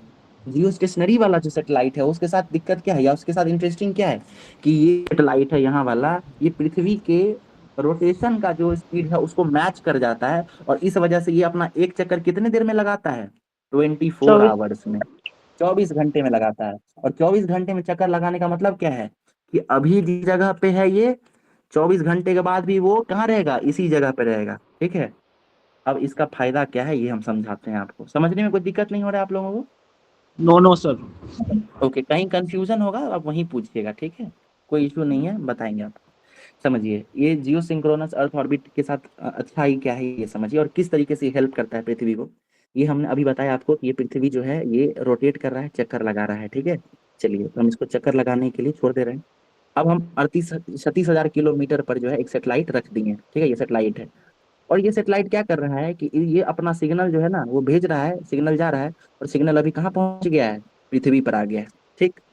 अब क्या हो रहा है कि थोड़े देर में ये सेटेलाइट जब घूमेगा तो ये वाला जो पोजीशन है वो बदल के कहाँ, यहाँ चला जाएगा। लेकिन अभी हम आपको बताएं कि हमारा जो ये सेटेलाइट है इसका भी स्पीड कितना है, इसका स्पीड उतना ही है कि ये हमारे अर्थ के रोटेशन का स्पीड को मैच कर जाता है। तो हमारा जब अर्थ रोटेट करके इस जगह पे पहुंचता है, इस जगह पे, तो ये हमारा सेटेलाइट भी घूम के कहाँ चला जाता है, यहाँ चला जाता है। यानी जब ये सेटेलाइट भेजेगा तो अभी कहाँ भेजेगा, फिर इसके नीचे। यानी कहने का मतलब ये है कि हमारा जो जियो सिंक्रोनस या जियो स्टेशनरी ऑर्बिट में जो सैटेलाइट रहता है वो हर समय पृथ्वी के ठीक ऊपर एक ही जगह पे रहता है, ठीक है। पृथ्वी जितना घूमती है उतना ही वो सैटेलाइट भी घूम जाता है, इसलिए वो हमेशा एक ही जगह पे रहता है। इसीलिए उसको कहते हैं जियो स्टेशनरी ऑर्बिट। स्टेशनरी मतलब क्या होता है, स्थिर, है ना। स्टेशनरी कहते हैं ना, जियो स्टेशनरी मतलब स्थिर। यानी ये जो ऑर्बिट है जियो स्टेशनरी अर्थ ऑर्बिट, वो हमेशा वहां पे जो सेटेलाइट रहती है वो स्थिर रहती है। पृथ्वी का जो मूवमेंट है, पृथ्वी का जो रिलेटिव मूवमेंट है उसके साथ वो हमेशा क्या होता है, एकदम बिल्कुल स्थिर नजर आता है। इसीलिए इसको जियो स्टेशनरी ऑर्बिट कहते हैं, ठीक है। समझ में आ गया ये चीज। अब ये कितने डिस्टेंस पे रहता है, तो 36,000 किलोमीटर पे रहता है। इसका आवर्त काल यानी एक चक्कर कितने देर में लगाता है पृथ्वी का, तो 24 घंटे में लगाता है, बिल्कुल। और अब देखिए कि यहाँ पे काम क्या क्या करता है ये। हम लोग जितना भी टेलीफोन, इंटरनेट या टेलीविजन, इन सब चीजों के लिए जो भी सैटेलाइट यूज करते हैं इन सबको कहाँ भेजते हैं, इन सबको जियो स्टेशनरी अर्थ ऑर्बिट में भेजते हैं। कारण क्या है ये समझिए, ये हमारा अर्थ है, मतलब यहाँ पे, और इस जगह पे हमारा यहाँ कहीं पे हमारा भारत है, ठीक है। इस जगह पे भारत से कोई सिग्नल जो है, समझिए ये हमारा सैटेलाइट है, तो यहाँ से कोई सिग्नल भेजा गया, ठीक है, यहाँ से भेजा गया। अब सैटेलाइट जो है यहाँ से सिग्नल कैप्चर किया और इसको क्या करेगा, कुछ क्षेत्र में स्प्रेड कर देगा, स्प्रेड कर दिया। अब सोचिए कि अगर ये सैटेलाइट स्पीड अलग रहता, ठीक है, ये 24 घंटे में पृथ्वी का चक्कर नहीं लगाता, तो क्या होता कि हमारा पृथ्वी तो चक्कर लगा रहा है अलग स्पीड से। अब इस वजह से क्या होता है, भारत तो कहीं और पहुंच जाता है ना, यहाँ के बदले भारत क्या होता है, थोड़ी देर में तो भारत यहाँ पहुंच जाता। लेकिन चूंकि हमारा सैटेलाइट है उसका स्पीड अगर ठीक नहीं रहता तो अभी भी कहाँ रहता, यहीं पे रहता। अब सिग्नल यहाँ भेज रहा है तो कुछ सिग्नल कैप्चर करने के लिए कोई सैटेलाइट नहीं रहेगा, तो बताइए हमारा दूरसंचार काम करेगा क्या, नहीं करेगा। इसीलिए जितने भी दूरसंचार और जितने भी टेलीविजन वाले सैटेलाइट्स होते हैं उनको हम लोग जियो सिंक्रोनस ऑर्बिट में रखते हैं, ठीक है, या जियो स्टेशनरी ऑर्बिट में रखते हैं, ठीक। ये कॉन्सेप्ट समझने में कोई दिक्कत नहीं हुआ, आप लोग एलईओ एमईओ जीईओ समझ चुके हैं। हाँ जी साक्षी बोलिए क्या हो गया। सर तो सारा कंट्री वाला तो इसी दूरी पर भेजता होगा ना। लेकिन सारा कंट्री अपने देश के सीमा क्षेत्र के ऊपर भेजता होगा ना, अमेरिका भारत के ऊपर थोड़ी भेजेगा। नहीं भेजेगा ना। और 36,000 किलोमीटर पे जो है, हम सिर्फ एक ही बिंदु का बात तो नहीं किए, 36,000 किलोमीटर पे तो बहुत सारा स्पेस होगा ना, समझ रहे हैं? दूसरे तरीके से समझाएं क्या, कि समझ में आ गया? आ गया सर। आ गया, ओके। अमर अमर, ओके। तो ये तीनों ऑर्बिट समझने में कोई दिक्कत हुआ आप लोगों को? कोई नहीं सर। कॉन्सेप्चुअल दिक्कत? साक्षी, अगर आपको No, sir. कंफ्यूजन होगा तो हम फिर बताएंगे, हमको कोई दिक्कत नहीं। जियो सिंक्रोनस एंड और जियो स्टेशनरी में क्या अभी बस वही चलेंगे रंजीत, है ना, वही चलेंगे। इतना समझ में आया आपको रंजीत? यहाँ तक कोई कॉन्सेप्चुअल दिक्कत हो रहा है क्या? नहीं सर, ठीक है सर। ओके, चलिए। देखिए ये सब जो है ना, थोड़ा मतलब कंफ्यूजिंग टर्म्स था, हम अपने तरफ से, हमको खुद समझने में टाइम लगा था, तो हम जब अच्छे से समझ गए तो इसलिए हो सकता है कि हम इजी लैंग्वेज में आपको समझा पा रहे हैं। हम भारी भारी टर्म यूज नहीं करते हैं जानबूझ के, इसको भी अलग अलग टर्म यूज करके हम बता सकते थे, बट जो लीमैन का लैंग्वेज होता है ना, वो ज़्यादा कनेक्ट भी करता है और ज़्यादा समझ में भी आता है। ठीक है, तो इसलिए हम इसी लैंग्वेज में बता रहे हैं।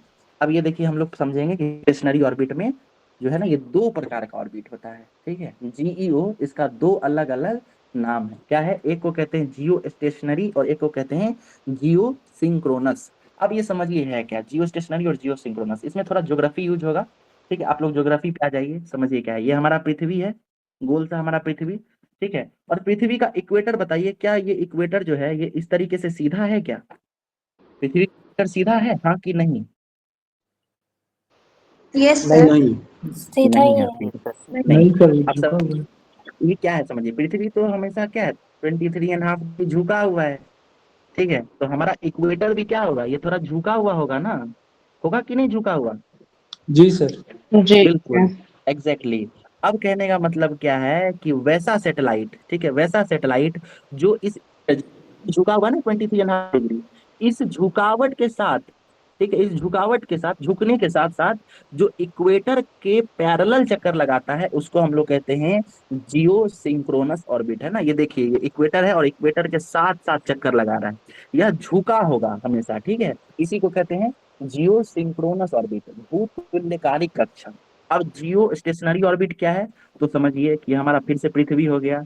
ये तो ठीक बात है कि ये झुका हुआ है, झुका हुआ इस तरीके से, लेकिन जरूरी थोड़ी है कि हम अपना सेटेलाइट भी हर बार झुकाएं, हमको जरूरत नहीं है, हम सीधा रखेंगे। ठीक है, हम सीधा रखेंगे, भले ही इक्वेटर हमारा टेढ़ा है, लेकिन हमको सेटेलाइट जो है उसको सीधा रखने का मन है, रख सकते हैं ना।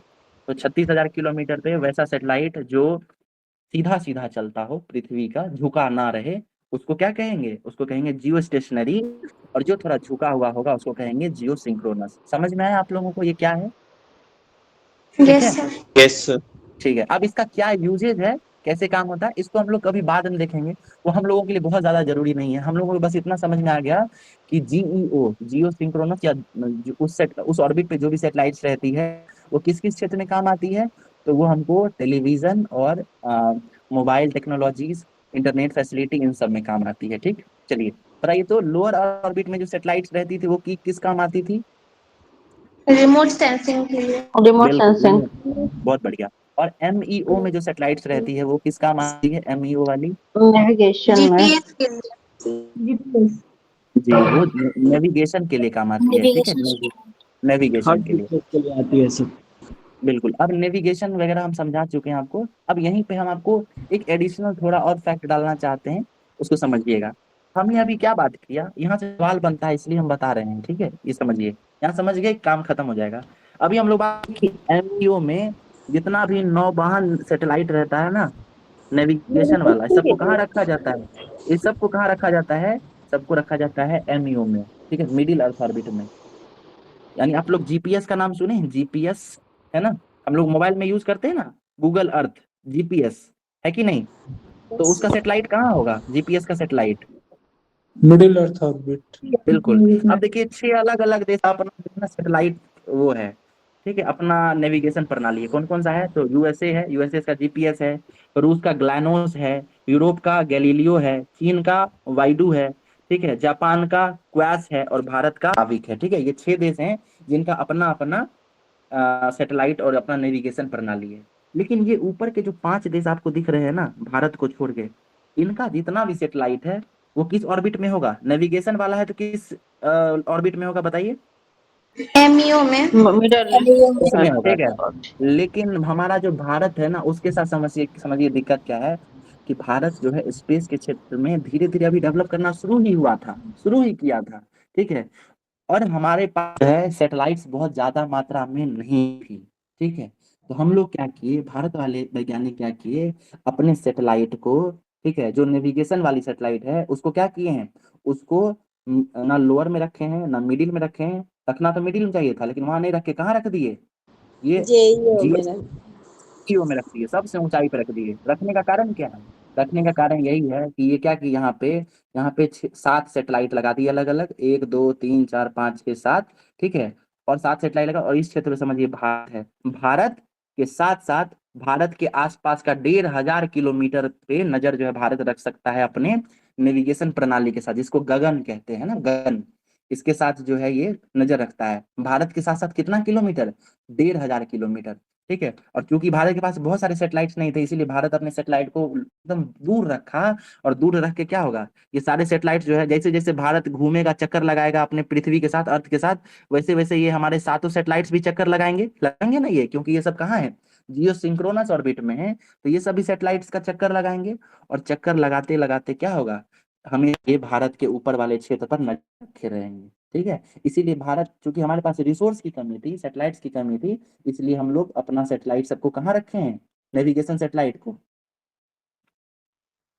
जीईओ में जियो बिल्कुल, ठीक है। समझ में आ गया, क्लियर हो गया इतना, समझने यस में सर। कुछ दिक्कत आ रहा है इतनी देर में, बताइए। नहीं सर। ठीक है, ओके। देखिए अब इतना समझ गए, 3 प्रकार का ऑर्बिट होता है, वही हमारे लिए इंपॉर्टेंट था। पूछेगा कितना ऑर्बिट, इससे बता दीजिएगा। अब एक एडिशनल ऑर्बिट समझिए, जीटीओ। जीटीओ क्या होता है, जियो ट्रांसफर ऑर्बिट। इसका बस समझ लीजिए, इजिली समझिए, ये हमारा अर्थ है, ठीक है। अर्थ का चक्कर, एक सैटेलाइट को जो है ना हम इस क्षेत्र में भेजे, है ना, और ये इसी क्रम में पृथ्वी का चक्कर लगा रहा था। लेकिन हमको जरूरत महसूस हुई कि हम जो है यहाँ नहीं चक्कर लगवा के इसको थोड़ा और आगे भेज के कुछ किलोमीटर और ऊपर ले जाए, हो सकता है ना ऐसा। तो ऐसा मन हुआ सैटेलाइट मतलब वैज्ञानिकों का, तो क्या किए कि इस सैटेलाइट में ही क्या किए, इसको इसी ऑर्बिट में पहले इसको इस तरीके से चक्कर लगवाते रहे, और एक बार इसमें पावर बढ़ा दिए, और पावर बढ़ाने के बाद क्या हुआ, ये यहाँ से चल के दूसरे ऑर्बिट में आ गया, ठीक है। इस ऑर्बिट में आ गया दूसरे ऑर्बिट में। तो ये जो बीच वाला रास्ता ना, यहाँ से यहाँ तक, ये जो अलग जो ऑर्बिट है, इसी को हम लोग कहते हैं जीटीओ, जो ट्रांसफर ऑर्बिट। यहाँ से क्या हो रहा है, सैटेलाइट ट्रांसफर हो रहा है, एक ऑर्बिट से दूसरे ऑर्बिट में जा रहा है, इसीलिए इसका नाम क्या दिया गया, जियो ट्रांसफर ऑर्बिट। समझ में आ गया जियो ट्रांसफर ऑर्बिट क्या है, ठीक है।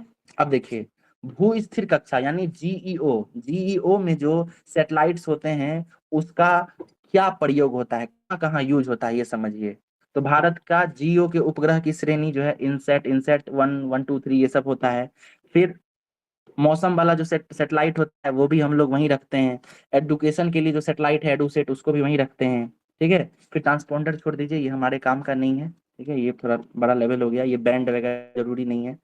फुटप्रिंट क्या होता है ये समझिए, फुटप्रिंट यही होता है कि जब एक सैटेलाइट जो है, जो कि जीईओ ऑर्बिट में है, जियो सिंक्रोनस ऑर्बिट में है, तो वो जो है, अभी बताया कि वो एक ही जगह पे हमेशा रहती है और पृथ्वी के साथ साथ चक्कर लगाती है।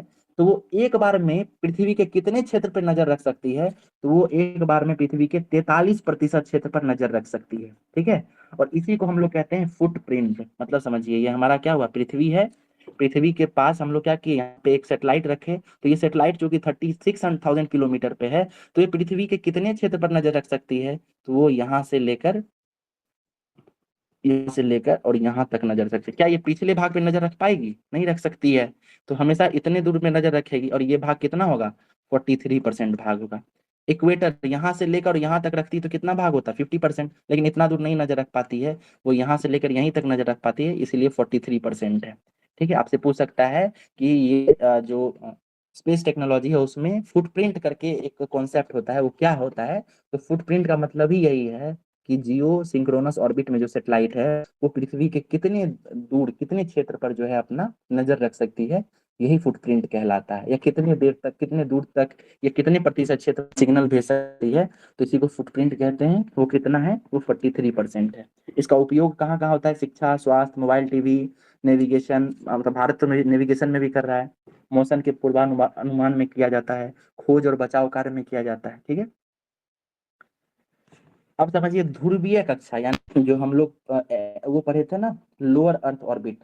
तो लोअर अर्थ ऑर्बिट में जो उपग्रह रहता है उसका क्या क्या काम होता है, तो वो जो है IRS यानी रिसोर्स सेटेलाइट होता है। आर मतलब रिसोर्स सेटेलाइट, और रिसोर्स मतलब क्या होता है कि वो जो है आपको रिसोर्सेज के बारे में बताता है, सेंसिंग करता है। ठीक है, और ये क्या क्या है, तो ओशन में जो भी सेटेलाइट है, ओशन में बहुत सारे रिसोर्स पाए जाते हैं ना, तो उनको खोजबीन का काम कौन करेगा, तो ओशन सेट करता है। कार्टो सेट भी बीच बीच में चर्चा में रहता है, रिसोर्स सेट भी रहता है, संसाधनों का अध्ययन करता है ये। ठीक है, मेगाट्रॉपिक्स, मेगाट्रॉपिक्स क्या है, ये बादल तथा मॉनसून के संबंधित जो चीजें हैं उस पे ध्यान रखता है। मेगा सेट को हम लोगों ने फ्रांस की सहायता से अंतरिक्ष में भेजा था। ठीक है, अब LEO लोअर अर्थ ऑर्बिट वाला जो है सैटेलाइट्स, उसका हम लोग कहाँ कहाँ यूज करते हैं, तो कृषि क्षेत्र में कर सकते हैं, कृषि क्षेत्र के अलावा प्राकृतिक संसाधनों के आकलन में, आपदा प्रबंधन में, औद्योगिक उपयोग कर सकते हैं, रक्षा क्षेत्र में कर सकते हैं, जासूसी में कर सकते हैं। ठीक है, ये हो गया हम लोगों का, ये हम लोगों का ऑर्बिट भी खत्म हो गया है। इतना समझने में कोई दिक्कत आया कि आप लोगों को समझ में आया ये सब? जी यस सर। ठीक है, चलिए अब हम लोग बात करते हैं प्रक्षेपण यान के बारे में। ठीक है, हम लोगों ने सैटेलाइट्स के बारे में बात कर लिया। सैटेलाइट भारत में कहाँ कहाँ बनता था, चूरू और अहमदाबाद में। और रॉकेट कहाँ बनता था, रॉकेट केरल में। तिरुवनंतपुरम। केरल में। अब हम लोग बात करेंगे रॉकेट बन कैसे रहा है ना, रॉकेट काम कैसे कर रहा है। ये फिर थोड़ा टेक्निकल चीजें आ गई, टेक्निकल कॉन्सेप्ट आ गया है। ठीक है, हम 1 मिनट थोड़ा पानी पी लेते हैं। ठीक है, आप लोगों को समझ में आ रहा है ना, समझते हैं कि नहीं? सिर्फ सुनते तो ऐसा नहीं है ना कि बस हम वन वे नहीं हो रहा है ना, ये कि हम सिर्फ बोलते जा रहे हैं और आप लोगों नहीं तक पहुंच सर, रहा है। नहीं सर, है ना, बहुत अच्छा पहुंच रहा है आ तो। रहा है। बिल्कुल है ना। तो आ देखिए रहा है वन वे सर समझ। कभी भी आप लोगों को लगे कि ये वन वे हो रहा है, हम सिर्फ ले जा रहे हैं, आप लोग नहीं था, आप वहीं पे हमको रोक के आप कहिएगा कि आप समझ में नहीं आ रहा है। ठीक है, हम दूसरा कोई तरीका अपनाएंगे फिर। मजा आ रहा है ना पढ़ने में, ये सब टॉपिक पहले पढ़ चुके थे आप लोग ये? हाँ सर। सर एक चीज पूछना है जी बताइए। सर। एली लोअर अर्थ ऑर्बिट में आप टाइम पीरियड बताए हैं और जी मिडिल अर्थ ऑर्बिट में आप डायरेक्शन को बता रहे हैं। नहीं, डायरेक्शन नहीं, हम वहां पे भी तो टाइम पीरियड बताया, जैसे बताए थे कि 90 से 180 मिनट, है ना। उसी तरह MEO में हम क्या बताए थे, ये भी हम बताए थे आपको कि 9 से 15 कैसे घंटे या 6 से है 15 घंटे। से 15 जियो सिंक्रोनस वाला GVO का क्या बताए थे, 24 मिनट। 24 आवर। हम यहाँ पे भी तो हम ये बताए आपको टाइम, है कि नहीं? अच्छा आप समझे, आप इनका सवाल क्या है, इनका सवाल ये है कि जब हम जियो सिंक्रोनस वाला जब ऑर्बिट बनाए थे ना, GEO, ठीक है देखिए ठीक कह रही हैं, जब हम ये GEO बनाए थे तो इनका कहना है कि हम इक्वेटर के साथ इसको लेके चले थे, है ना, इस तरीके से ऐसे लेके चले थे, इक्वेटर के यस पैरेलल, है ना, ऐसे। हम ऐसे क्यों नहीं बनाए, आप यही कहना चाह रहे हैं ना? जी वो तो सर। LEO में था ना सर। नहीं बिल्कुल, सर, ये वही चीज हम बोल रहे हैं कि ये लियो में आप नॉर्थ और साउथ लिए हैं अब और हम बता रहे हैं। एली। जी जी जी, ठीक। समझिए, है ना, ठीक कह रहे हैं आप। हमको एक बात बताइए जिज्ञासा जी, कि हमारा जो ये पृथ्वी है ना, नॉर्थ और साउथ कर देते हैं, क्या ये इस तरीके से चक्कर लगा रहा है, क्या ये इस तरीके से घूम रहा है क्या? नहीं। वो तो स्टेशनरी है ना, घूम कैसे रहा है, ये ऐसे घूम रहा है, नहीं ऐसे, सर। ईस्ट टू है कि वेस्ट। नहीं, ऐसे घूम रहा है। इसीलिए यहाँ पे जियो सिंक्रोनस यहीं पे रह सकता है। जियो सिंक्रोनस यहाँ रहेगा तो इसका कोई है क्या, कोई फायदा नहीं है ना। फायदा तो तभी है कि जब पृथ्वी ऐसे से घूम रहा है तो हमारा ये भी इसी तरीके से घूमे, तभी तो हमारा फायदा है ना। नहीं तो क्या फायदा है जियो सिंक्रोनस ऑर्बिट पे जाके। ठीक है, इसीलिए हम यहाँ पे आपको नॉर्थ साउथ बताए और जियो सिंक्रोनस में इक्वेटर के पैरेलल बताए। ठीक है, ओके। ओके, कोई दिक्कत नहीं, समझे यहाँ पे भी?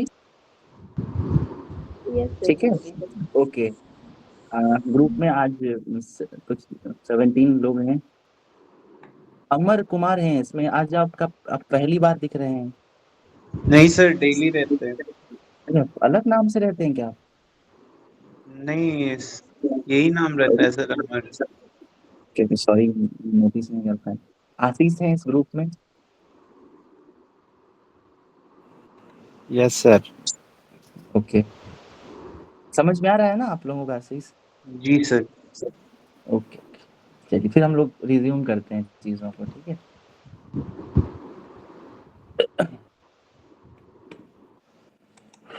कंटिन्यू बोलते बोलते वो दर्द करने लगता है। चलिए,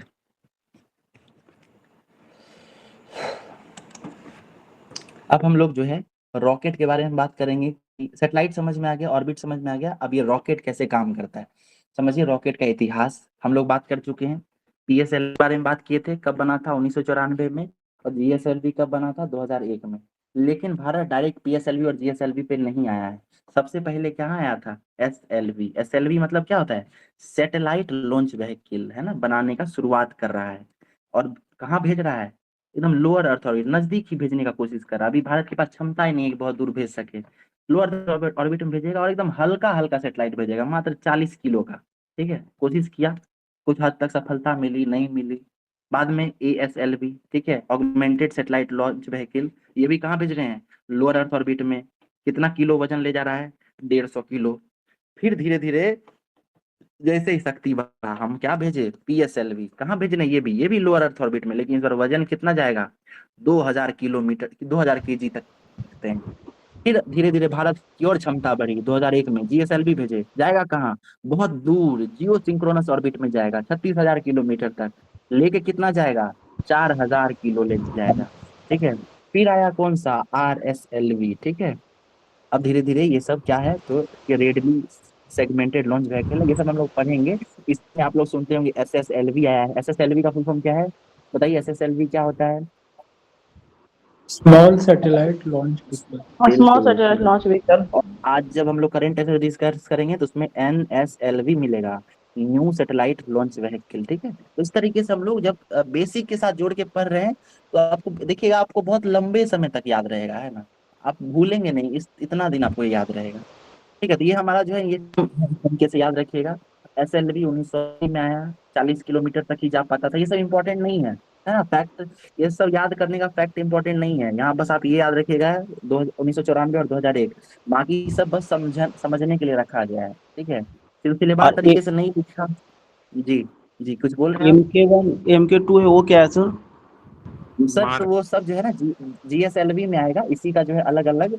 अब एक ही नाम तो नहीं होगा ना, सेटेलाइट का अलग अलग नाम रखेंगे।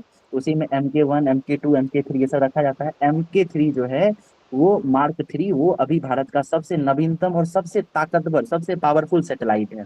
ठीक है, इसको बाहुबली के नाम से भी जाना जाता है शायद।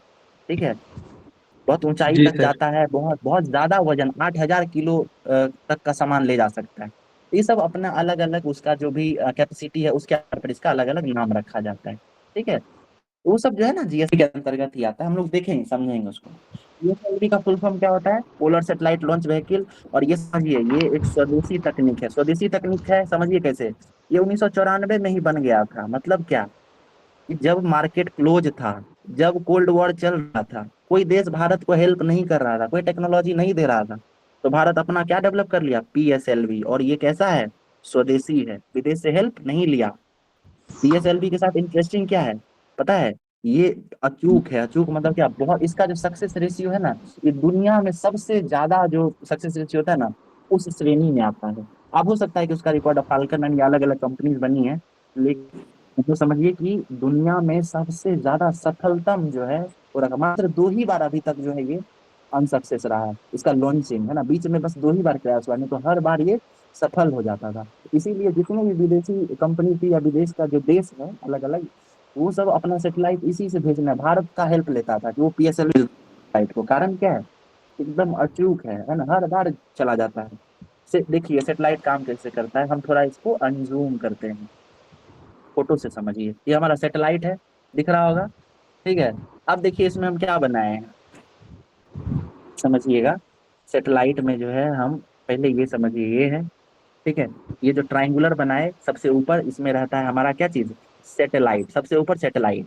और फिर नीचे जो ये हम अपना बॉक्स बनाए हैं, इसको 1 2 3 4 भाग में बांटे, और इन चारों भाग में क्या रखते हैं? इन चारों भाग में हम लोग फ्यूल रखते हैं, ईंधन। ठीक है, और ईंधन के साथ साथ फिर क्या होता है, यहाँ पे हम लोग कुछ बूस्टर्स भी लगाते हैं। बूस्टर मतलब क्या? धक्का देने वाला। धक्का देना मतलब क्या? पृथ्वी, आप लोग ये सुने होंगे एक वो होता है स्पीड, है ना, 11.2 किलोमीटर पर सेकेंड। इसको कौन सा स्पीड कहते हैं बताइए तो? पलायन वेग। पलायन पलायन वेग। वेग, है ना, पलायन वेग। और पलायन वेग। पलायन एस्केप वेग, वेलोसिटी। बिल्कुल, प्लायन स्केप वेलोसिटी, प्लायन वेग को पार करने के लिए बहुत ज्यादा पावर की जरूरत पड़ती है। तो हमारे जो इसके रखे हुए हैं, ये अकेले सक्षम नहीं हो पाता है, इसलिए सैटेलाइट में कुछ बूस्टर्स लगाए जाते हैं। ठीक है, समझ में आ गया बूस्टर क्या होता है? अब हम लोग देखिए पीएसएलवी का जब बात कर रहे हैं, जो स्वदेशी तकनीक है, उसमें कितना फ्यूल चैम्बर है, कितने चैम्बर्स की बात किए हम लोग? 4 चैम्बर की बात की। 4 है ना, बॉक्स अभी समझाए आपको, 4 चैम्बर है। अब इन 4 चैम्बरों में होता क्या है, वो 2 चैम्बर में सॉलिड फ्यूल रहता है और 2 चैम्बर में लिक्विड फ्यूल रहता है। ठीक है, सॉलिड फ्यूल और 2 में लिक्विड फ्यूल। अब समझिए कि 4 चैम्बर का है, पूछेगा सैटेलाइट आपको वो स्टेटमेंट दे देगा कि वैसा प्रक्षेपण यान जिसके 4 फ्यूल वो हैं कंपार्टमेंट्स हैं, जिसमें 2 सॉलिड 2 लिक्विड रहता है, इसी में क्रायोजेनिक इंजन यूज होता है। किसके बारे में बात हो रही है? पीएसएलवी के बारे में बात हो रही है ना। इस तरीके से कोडिंग कर सकता है। तो ये देखिए 4 अलग अलग उसमें रहता है फ्यूल टैंक रहता है। और 1 3 इन दोनों में क्या रहता है, इसमें सॉलिड ईंधन रहता है। ठीक है, सॉलिड। और बूस्टर जो होता है, बूस्टर इसमें भी ठोस इंजन का प्रयोग होता है। ठीक, उसके बाद जो 2 और 4 बच गया, सेकेंड और थर्ड, इसमें क्या रहता है, इसमें लिक्विड ईंधन रहता है, लिक्विड ईंधन। और ये जो लिक्विड ईंधन है ना, इसको ही यूज करने वाला जो इंजन होता है, उसको विकास इंजन कहते हैं। आप लोग सुने होंगे विकास इंजन के बारे में, विक्रम साराभाई के नाम के ऊपर इनका नाम दिया गया, उनके ट्रिब्यूट में। तो जो लिक्विड ईंधन का उपयोग करता है ना, उसको विकास इंजन कहते हैं। ठीक है, आप समझिए कि ये लिक्विड क्यों क्यों लिक्विड हो जाता है। जब कोई भी गैस है या कुछ भी है, जब वो बहुत ऊपर जाएगा और ऊपर टेम्परेचर बहुत कम है, तो ठंडा होगा ना, और ठंडा होगा तो कौन सी अवस्था में चेंज हो जाएगा, वो लिक्विड अवस्था में बदल जाएगा, है कि नहीं? तो इसीलिए जो है वो आपको लिक्विड आपको दिखता है, लिक्विड ईंधन। ठीक है, तो इसमें पीएसएलवी में ठोस ईंधन और लिक्विड ईंधन दोनों है। ठीक, समझ में आ गया? पीएसएलवी के बारे में बता देते हैं, इसी में विकास इंजन होता है। अब इसमें देखिए, इसमें ये सब इंपॉर्टेंट, क्या इंजन क्या सब प्रयोग होता है, इतना इंपॉर्टेंट इसमें नहीं है हमारे लिए। पीएसएलवी का अनुप्रयोग क्या है? ये स्वदेशी तकनीक है, केवल 2 बार असफल हुआ है, सस्ता और सटीक है, और लोअर अर्थ कक्षा में अगर सेटेलाइट को ले जाना है तो यही ले जाता है। क्यों यही ले जाता है, समझिए कारण क्या है। लोअर अर्थ में, क्योंकि ये जो हमारा पीएसएलवी है ना, इसका नाम ही है पोलर, है ना। पोलर क्या है पीएसएलवी का full form? Polar satellite launch. ठीक है, तो नाम से ही पता चल रहा है पोलर है, तो यानी लोअर अर्थ ऑर्बिट में ही जाता होगा। अब अगला चलते हैं हम लोग जीएसएलवी। ठीक है, जियो सिंक क्या है, जीएसएलवी का फुल फॉर्म बताइए क्या है? Geosynchronous satellite launch launch vehicle. Pad, बहुत बढ़िया। इसमें समझिए, इसमें क्या होता है, इसमें क्रायो इंजन का प्रयोग होता है। ठीक है, क्रायोजेनिक समझते होंगे, क्रायोजेन क्या होता है, ऐसा टेम्परेचर होता है, क्रायोजेनिक टेम्परेचर जो बहुत कम होता है, -153 डिग्री सेल्सियस। इससे नीचे का जो टेम्परेचर होता है ना, इसको क्रायोजेनिक टेम्परेचर कहते हैं। ये क्यों क्रायोजेनिक ईंधन यूज करता है, मतलब उतने ऊपर जाने पे जो हमारा फ्यूल है वो भी ठंडा हो जाएगा, वो लिक्विड हो जाएगा, क्रायोजेनिक टेम्परेचर में चला जाएगा। इसलिए हम लोग वहां पे क्रायोजेनिक इंजन यूज करते हैं। ठीक है, 36,000 किलोमीटर पे बहुत ज्यादा ठंडा हो जाएगा ना, इसलिए वहां पे हमको किस किस इंजन का यूज होगा, हमको क्रायोजेनिक इंजन का यूज पड़ेगा। तो पीएसएलवी में कौन सा इंजन यूज होता है? क्रायोजेनिक इंजन यूज होता है। ठीक, विक्रम क्या था वो, विकास इंजन, वो कहाँ यूज हो रहा था? वो पीएसएलवी में यूज हो रहा था। अब बिल्कुल, अब जीएसएलवी के बारे में समझिए, ये क्या कर रहा है ना। एक सेकंड, हम इसको पहले अनजूम करते हैं। आप लोग देखिए, ये देखिए, ये हमारा जीएसएलवी में सेटेलाइट जैसे पहले रखे थे उसी तरीके से, और लेकिन इसमें देखिए फ्यूल चैम्बर कितना है, 3 ही चैम्बर है फ्यूल का। कितने हैं? 3। और बूस्टर तो आप जानते ही हैं, बूस्टर लगा होता है। ठीक है, तो 3 चैम्बर रहता है जीएसएलवी में, और 4 चैम्बर रहता है किसमें? पीएसएलवी में। जीएसएलवी में देखिए क्या होता है, ये 2000 में बना, क्रायोजेनिक इंजन का प्रयोग होता है इसमें, और अत्यधिक फोर्स रहता है इसके पास, है ना, क्योंकि बहुत ऊपर तक जाता है ना, इसलिए अत्यधिक बल होता है। जीएसएलवी का ही अलग अलग नाम है, MK1, मार्क 1। भारत ने रूस की सहायता से इसको बनाया था, मार्क 1 को, लेकिन मार्क 2 और मार्क 3 इसको भारत ने खुद ही डेवलप कर लिया, रिवर्स इंजीनियरिंग यूज करके। इसका फायदा क्या है जीएसएलवी का? तो ये 4000 किलो तक का सामान ले जा सकता है, पेलोड ले जा सकता है। इसके अलावा लोअर अर्थ ऑर्बिट में अगर हमको जाना है कम ही दूरी पर, तो ये हमको 1000 केजी तक का भी सामान स्पेस में, सॉरी 10,000 केजी तक का भी सामान ले जा सकता है। ठीक है। जियो सिंक्रोनस ऑर्बिट में अगर कुछ ले जाना है तो 4000 किलो तक ले जाएगा, लेकिन अगर हमको लोअर अर्थ ऑर्बिट में ले जाना है तो हमको ये 10,000 केजी तक का सामान ले जाएगा। कौन? ये जीएसएलवी। ठीक है, समझ में आ गया। अब एक है आरएसएलवी, जो अभी वर्तमान में इस पे डेवलपमेंट चल रहा है। क्या नाम है? Reusable satellite launch vehicle. ठीक है। इसके लिए क्रायोजेनिक इंजन चाहिए। ठीक है, जो क्या करेगा, वहां वातावरण से ही ऑक्सीजन यूज कर सके। अब रीयूजेबल मतलब क्या हुआ कि उसको जो है फ्यूल बहुत ज्यादा चाहिए। एक तो एक बार जाने के लिए फ्यूल चाहिए और एक बार आने के लिए। अब बताइए हमारा जो ये है, हमारा जो रॉकेट है, उसके पास स्पेस और उसका वो पावर और उसका वजन तो फिक्स है। ठीक है, तो अगर वो फ्यूल ही बहुत ज्यादा भर लेगा, ठीक है, जाने और आने दोनों का, तो क्या वो सफल हो पाएगा? नहीं हो सकता है। इसीलिए जो भी रियूजेबल सैटेलाइट होते हैं ना, उसमें एक होता है कि वो स्पेस में ही वहां पे जो ऑक्सीजन मौजूद है या वहां पे जो कोई गैसेस मौजूद होते हैं जाने के क्रम में, वहीं से क्या होता है, उसको वो भर सकता है, वहीं पे उसको यूज कर सकता है। ठीक है, तो ये हमारे पास पहले नहीं था, धीरे धीरे अब भारत इसको डेवलप कर रहा है। ठीक है, क्रायोजेनिक इंजन चाहिए, क्रायोजेनिक इंजन बना लिया भारत। इसके अलावा रैमजेट इंजन बना लिया, स्क्रैमजेट इंजन बना लिया। तो ये सब बनाने के बाद भारत भी जो है रियूजेबल सैटेलाइट लॉन्च व्हीकल के क्षेत्र में आगे बढ़ रहा है। अभी करंट से इसको जोड़िए, भारत का पहला रियूजेबल सैटेलाइट लॉन्च व्हीकल, उसका क्या नाम है? करंट से जोड़ के रोमी बताइए। 1 सर। रोमी 1। और पुष्पक क्या है? पुष्पक, वन पुष्पक पुष्पक भी रियूजेबल ही है। एग्जैक्ट, अभी उसको करंट में देंगे। बिल्कुल, है ना। और हम लोग अग्निकुल कौशल उसके बारे में पढ़े थे, अग्निकुल अग्निबाण के बारे में। वो क्या था? वो 3D प्रिंटेड रॉकेट इंजन था, है ना। जी जी। बिल्कुल, देखेंगे। तो ये हम लोग समझ गए, हम लोग सैटेलाइट समझ गए। जी क्या बोले? पुष्पक का क्या बताया? वो भी रियूजेबल ही है, अच्छा, है ना। वो देखेंगे। चलिए अब देखिए, हम लोग नेविगेशन प्रणाली देख लेते हैं। हम लोग सैटेलाइट समझ लिए, हम लोग रॉकेट समझ लिए, नेविगेशन पर जी कुछ कहना है आपको नीरज? बोल रहा हूँ कि सर जैसे राकेश शर्मा जो अंतरिक्ष में गए, तो इसी से वो कैसे इसी से जाते थे क्या? नहीं, वो जाते थे रूस के अपने सैटेलाइट, है ना, रूस घुमाता था उनको, साथ में ले जाता था। ठीक है, वो कब गए थे? साल कैसे भूल जाते हैं, साल बताइए। 1984। 84 में पीएसएलवी था क्या? कब बना? 1994 नो में। सर। तो इन सब के साथ तो नहीं जा सकते, है ना, कनेक्ट की चीजों को, है ना। और रूस मदद करता था। ठीक है, जब राकेश शर्मा अंतरिक्ष में गए और इंदिरा गांधी जो है हमसे पूछी कि ऊपर से भारत कैसा दिखता है, तो क्या बोले थे? आप लोगों को पता ही होगा, है कि नहीं। उनसे पूछे कि स्पेस से भारत कैसा दिखता है। हिंदुस्तान। बिल्कुल, है ना। तो ये बहुत फेमस है ये लाइन, कि वहां से जो कहे वो सारे जान से हिंदुस्तान हमारा। चलिए, तो हम लोग नेविगेशन प्रणाली पढ़ते हैं। नेविगेशन प्रणाली वाला जो सैटेलाइट है वो कहाँ रहता है?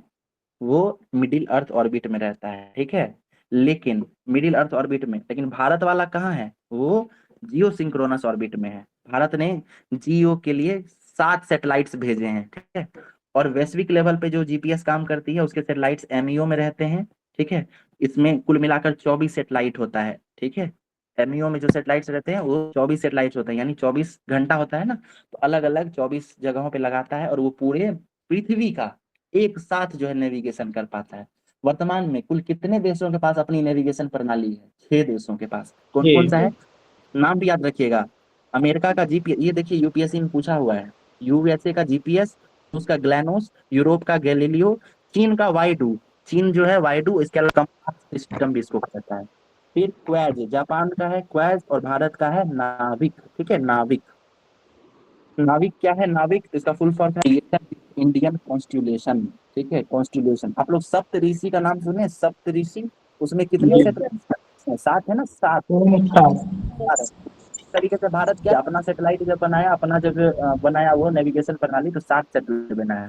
ठीक है, और उसका नाम क्या रखा? Navigation with Indian constitution. Constitution मतलब क्या होता है? कॉन्स्टिट्यूशन मतलब क्या होता है बताइए? सप्तऋषि कंसल्टेशन है सर। बिल्कुल, है ना। तो नाविक हो गया, ये समझ गए। अब एसपीएस, स्टैंडर्ड पोजीशनिंग सर्विस, नागरिकों के लिए है। ठीक है, और होता है पीपीएस। पीपीएस मतलब क्या, वो मिलिट्री यूज के लिए होता है, प्रिसाइज पोजिशनिंग सर्विस, यानी नाविक जो है ये दो भाग में काम करता है, आम नागरिकों के लिए और मिलिट्री के लिए। ठीक है, आम नागरिकों को जो सेवाएं दी जाती हैं उसको कहते हैं स्टैंडर्ड पोजिशनिंग सर्विस, और जो आर्मी मिलिट्री को दिया जाता है उसको कहते हैं प्रिसाइज पोजिशनिंग सर्विस। आपसे पूछेगा नाविक, वो भारतीय नागरिकों के लिए ही है, केवल केवल भारतीय नागरिकों के लिए, सही कि गलत? गलत हो जाएगा, है ना, गलत। केवल मिलिट्री यूज के लिए है, भारत वो अपने नागरिकों को यूज करने नहीं देता है, सही कि गलत? गलत है। गलत। ठीक है, ओके। चलिए एक क्वेश्चन और, एंड्रॉइड फोन में जो गूगल मैप्स सर्विस हम यूज करते हैं उसमें नाभिक के द्वारा प्रोवाइड की गई जो वो होता है ना, क्या कहते हैं, डाटा, वही यूज किया जाता है, सही कि गलत? गूगल मैप में जो हम लोग यूज करते हैं तो वो क्या नाभिक के द्वारा प्रोवाइड किया हुआ डाटा रहता है उसमें? नहीं कि सर। गलत? जीपीएस। हाँ बिल्कुल, वो अमेरिका का है जीपीएस, है ना, अमेरिका नाभिक। वाला। बिल्कुल, इसके लिए हम लोग अलग से एक ऐप यूज करते हैं, भुवन, नाविक के लिए भुवन यूज करते हैं। चलिए, आप एक गगन सुने होंगे, गगन का फुल फॉर्म क्या है? जीपीएस एडेड जियो ऑग्मेंटेड नेविगेशन। बहुत इंपॉर्टेंट नहीं है, सिंपली समझिए गगन क्या कहाँ यूज होता है। इसको बनाया कौन कौन है, तो इसरो बनाया है, और इसरो के साथ एयरपोर्ट अथॉरिटी मिल गया है। ठीक है, दोनों मिलके बनाया है। इसका काम क्या है, ये हवाई जहाज के पोजिशनिंग का काम करता है, बताता है कि अभी हवाई जहाज कहाँ है, वायु परिवहन की सुरक्षा का काम ये करता है गगन। ठीक है, इस तरीके से हमारा जो है स्पेस टेक्नोलॉजी खत्म हो रहा है अभी। ठीक है, ये हमारा बेसिक्स था इतना, हम आशा करते हैं आप लोगों को समझ में आया होगा। अब हम लोग जो है इससे जुड़ा हुआ करंट अफेयर्स देखेंगे। ठीक है, इतना समझने में कोई दिक्कत हो रहा है आप लोगों को? मजा आया समझने में? अच्छा, ठीक है, जी क्वेश्चन बहुत जी सर, आया सर। अब वो करंट अफेयर्स आज देखना चाहते हैं कि कल देखें हम लोग? कल सर आज ही देखेंगे सर। आज आज। मैं करेक्ट करवा दूंगा सर, और मेडाइवल स्पीच जो चल रहा था सर उसको भी जारी रखिएगा। हाँ जरूर जरूर, मिलता है ना। सर, ठीक है, जी जैसे जी इसमें बोलिए। तो वो बता दें, इसमें जैसे H125 हेलीकॉप्टर जो है, हाँ, हेलीकॉप्टर का जो नाम पूछता है उसका कहाँ पे, एक इसका इंजन कैसे होता है मतलब? वो भाई नीरज, जो आप जो हैं वो जब हम लोग स्पेस ये पढ़ेंगे ना, डिफेंस टेक्नोलॉजी, तब पढ़ेंगे यस। उसके बारे में। ठीक है, ये अब जो हम लोग स्पेस से जुड़े हुए चीजों को पढ़े हैं। ठीक है, और जो जी आप जी। कह रहे हैं हेलीकॉप्टर इंजन वगैरह, उससे ज्यादा सवाल नहीं पूछता है। ठीक है, वो कोर टेक्निकल टॉपिक हो गया। ठीक है, आप समझिए कि अभी हम लोग जो पढ़े स्पेस से जुड़ा हुआ, ठीक है, जी आप गौर कर रहे हैं कि इसमें हम लोग ज्योग्राफी के कॉन्सेप्ट को ही यूज किए हैं, है कि नहीं? और जी। स्पेस जो है वो अभी वर्तमान में इसमें बहुत एक्सप्लोरेशन चल रहा है, बहुत ज्यादा, हर दिन कुछ नया हो रहा है। ठीक है, इसलिए ये हमारे लिए नहीं है। और हेलीकॉप्टर वगैरह ना, वो कोड जो है आपको इंजीनियरिंग टेक्नोलॉजी हो गया, वो हमारी बीपीएससी और यूपीएससी, मतलब बीपीएससी के लिए इतना इंपॉर्टेंट नहीं है। पर फिर भी जो है कुछ हेलीकॉप्टर्स का बात जरूर करेंगे। ठीक है, वैसा हेलीकॉप्टर जो सेना के द्वारा यूज किया जाता है वो चर्चा में रहता है। ठीक है, उसके बारे में हम लोग बात करेंगे। ठीक है, ठीक है सर, ठीक। ओके। करेंट अफेयर्स आज ही देखना चाहते हैं आप लोग? Yes sir. हाँ ओके, चलिए चलिए, इसमें बहुत ज्यादा चीजें नहीं मिलेंगी, हम लोग इसको अभी जो बेसिक्स पर हैं उसके साथ जोड़ते हुए क्लियर करते हुए चले जाएंगे। ठीक है, बहुत सारी चीजें आप लोगों को पहले से पता होंगी। हम जो है एक लिस्ट भी प्रोवाइड कर दिए थे टेलीग्राम ग्रुप में कि आज हम लोग किस किस टॉपिक पे बात करेंगे। ठीक है, तो उन्हीं चीजों पे हम लोग काफी बात करेंगे।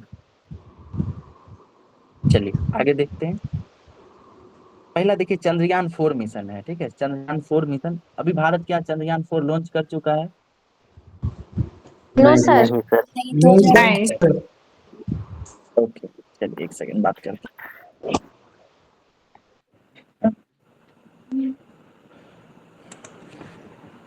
तो 2024 में जो है स्पेस से जुड़े हुए जितनी गतिविधियां हैं उसको देखेंगे हम लोग।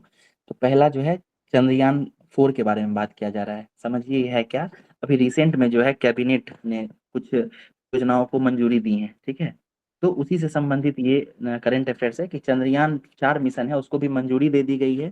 ठीक है, और चंद्रयान 4 जो होगा ये टू फेज मिशन होगा। मतलब क्या, कि पृथ्वी से जो है हमारी चंद्रयान जाएगा और वहां से कुछ नमूनों को इकट्ठा करेगा और वापस पृथ्वी पे आएगा। ठीक है, हमारा जो चंद्रयान 3 था वो क्या था, उसमें सिर्फ गया था।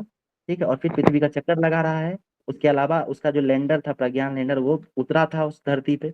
लेकिन चंद्रयान 4 जो होगा वो जाएगा और वापस आएगा भी, ठीक है। और ये जाएगा और आएगा, ये क्यों किया जा रहा है? तो हमारा जो इसरो है उसका एक परियोजना है कि वो 2040 तक जो है चंद्रयान चांद पे जो है मानव को भेजने का प्लान कर रहा है। तो अगर आदमी को भेजना है वहां पे, तो हमारे पास ऐसी टेक्नोलॉजी होनी चाहिए जो हम वहां जाएं भी और आ भी सकें, ठीक है। कंचन आप म्यूट कर लेंगे प्लीज, ठीक है। तो ऐसा ऐसी टेक्नोलॉजी होनी चाहिए कि जब हम वहां जा भी सकें और वहां से आ भी सकें, ठीक है। तो इसके लिए जो है धीरे धीरे इसरो काम कर रहा है। चंद्रयान 4 उसी के क्रम में एक मिशन होगा जो यहाँ पृथ्वी से जाएगा और पृथ्वी पर फिर चांद से अपना नमूना लेके वहां से मिट्टी या कुछ पत्थर वगैरह लेके आएगा, ठीक है। तो ये चंद्रयान 4 समझ गए। कब तक जाने का प्लान है? साल 2028 तक। ठीक है, चलिए ओके, ठीक है। इस मिशन का अनुमोदन प्राप्त हो चुका है और 36 महीने के अंदर जो इसको पूरा करना है। 36 महीना मतलब 3 साल, तो ठीक है, आप 28 वगैरह बोले, ठीक ही।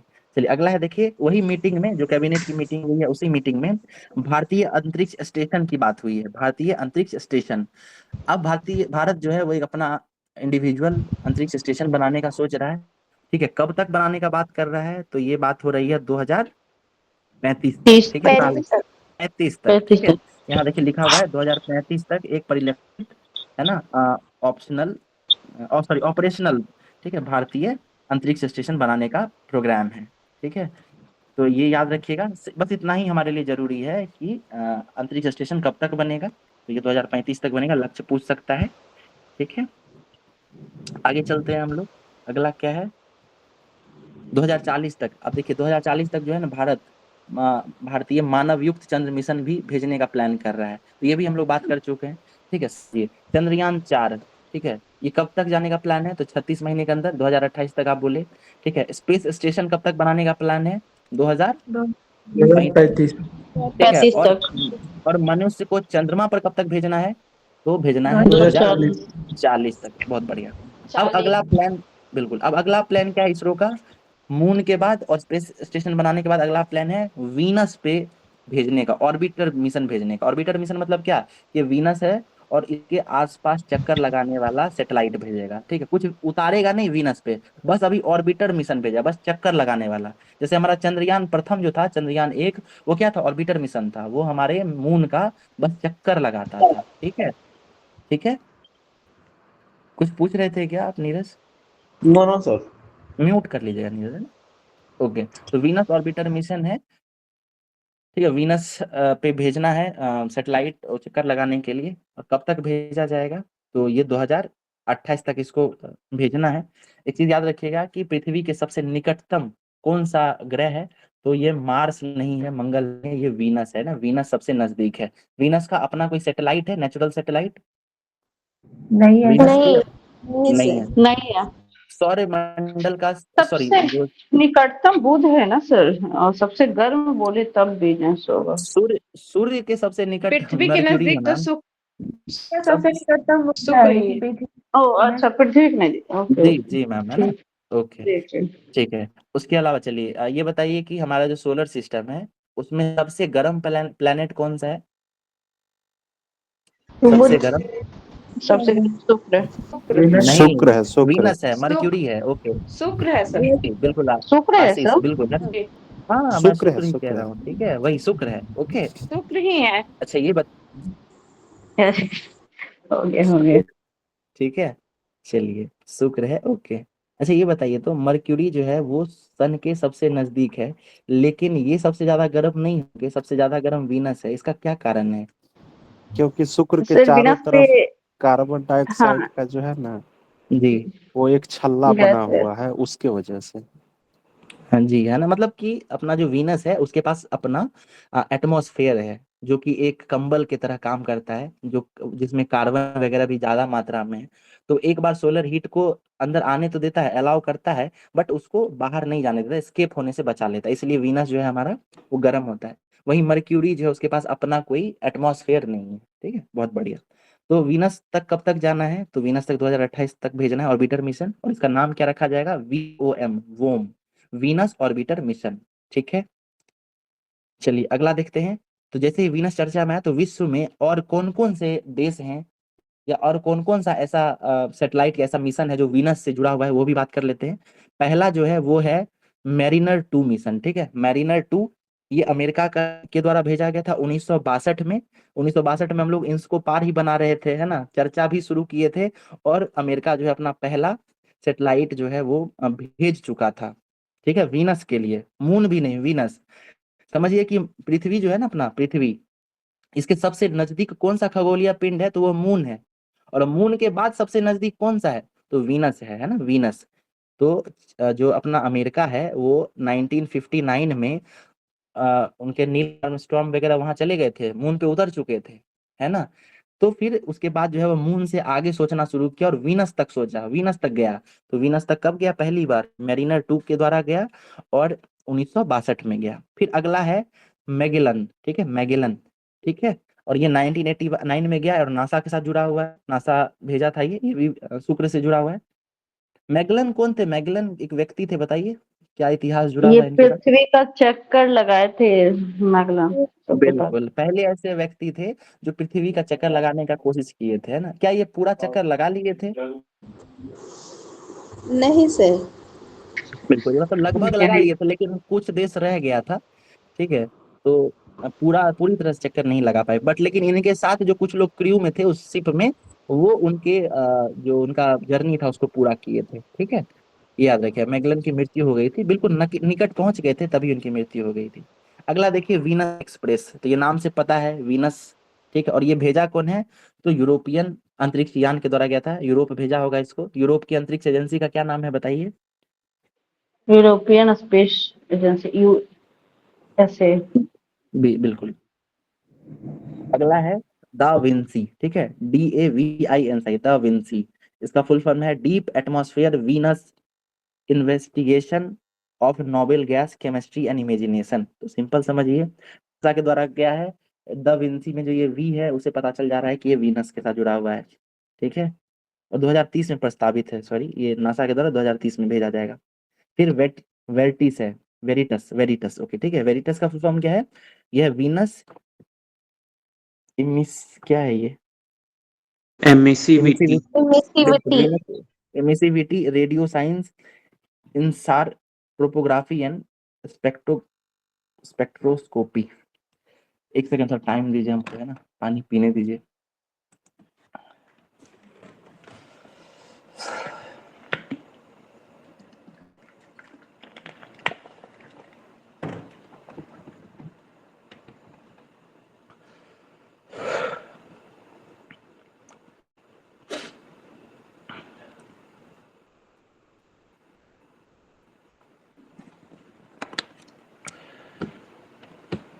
चलिए, तो नाम हम लोग रिवाइज कर लेते हैं एक बार।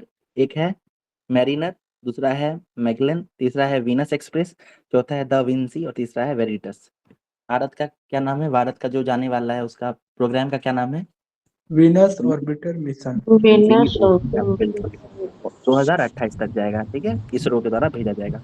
अब अगला समझिए, अगला करंट अफेयर से, अगली पीढ़ी का उपग्रह प्रक्षेपण यान। हम लोग क्या क्या पढ़े थे, PSLV, GSLV, उसके बाद SSLV देखे। तो आप देखिए एक नया आ गया है, इसका नाम क्या है, NGLV। NGLV फुल फॉर्म क्या है, न्यू जनरेशनल या न्यू जनरेशन लॉन्च व्हीकल। ठीक है, देखिए अगर हम लोग उसका बेसिक्स नहीं देख रहे होते तो अभी अचानक लगता कि मतलब क्या है, कैसे होगा। अब ये सिलसिलेवार तरीके से समझ में आ रहा है, कनेक्ट हो गया है।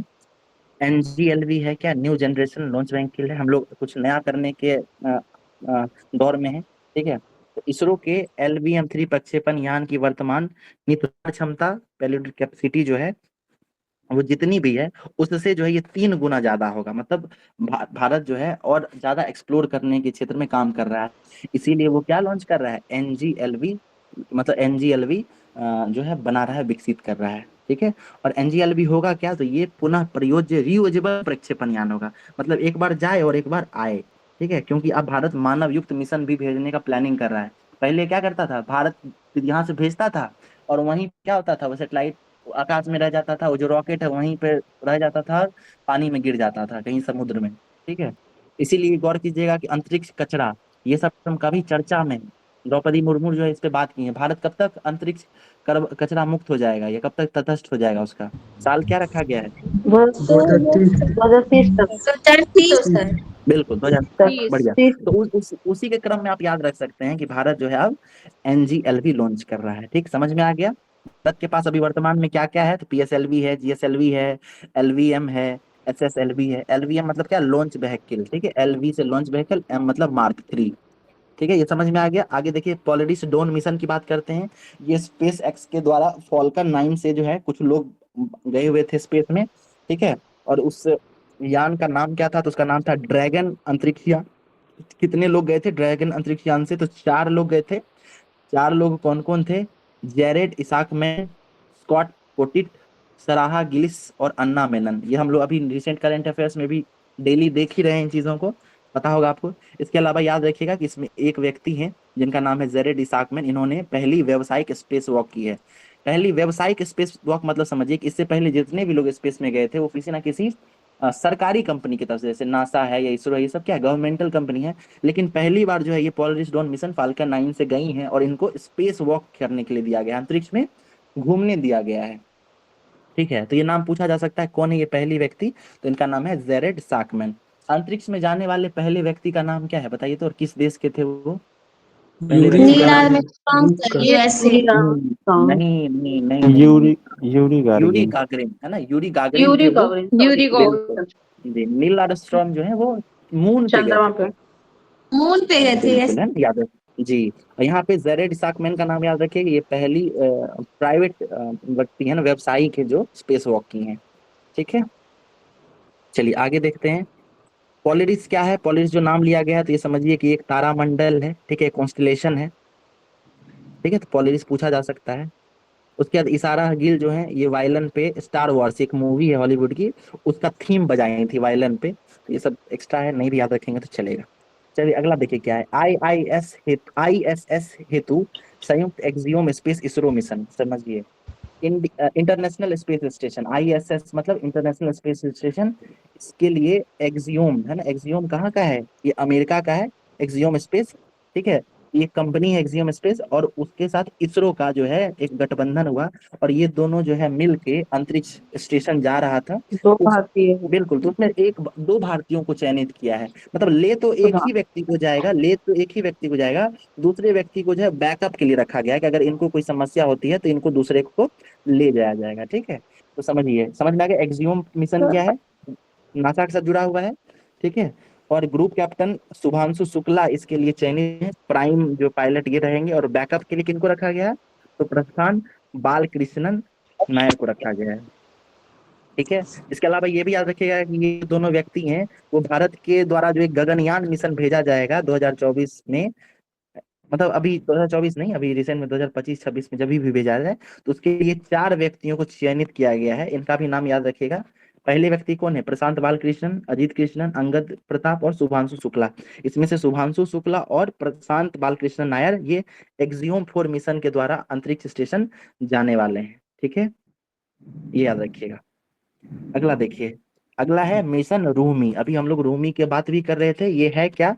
तो ये रूमी जो है ये भारत द्वारा विश्व में पहली बार एक पुनः प्रयोज्य हाइब्रिड रॉकेट यानी रियूजेबल हाइब्रिड रॉकेट का एक मोबाइल लॉन्चर द्वारा प्रक्षेपण किया गया। मतलब ये है क्या? तो ये रियूजेबल हाइब्रिड रॉकेट है, ये रॉकेट है, रियूजेबल रॉकेट है। इसको किस मिशन के तहत बनाया गया है? तो मिशन रूमी के द्वारा बनाया गया है।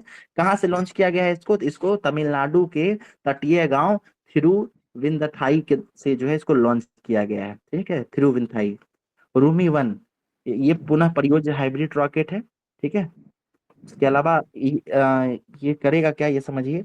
रूमी 1 रॉकेट जो है ये जो है 3 क्यूब उपग्रहों मतलब छोटे छोटे 3 उपग्रहों के अलावा 50 पीको उपग्रहों को जो है साथ में ले गया था। ठीक है, और जब लेके गया तो वहीं छोड़ दिया है उस सब सैटेलाइट को। ठीक है, और वो सैटेलाइट्स क्या काम करेंगी? तो वो ग्लोबल वार्मिंग, इसके अलावा जलवायु परिवर्तन, इन सब क्षेत्रों में डेटा एकत्र करने का काम करेंगी। तो रूमी 1 समझ में आ गया। रूमी 1 क्या है या रूमी क्या है? वो रियूजेबल हाइब्रिड रॉकेट है।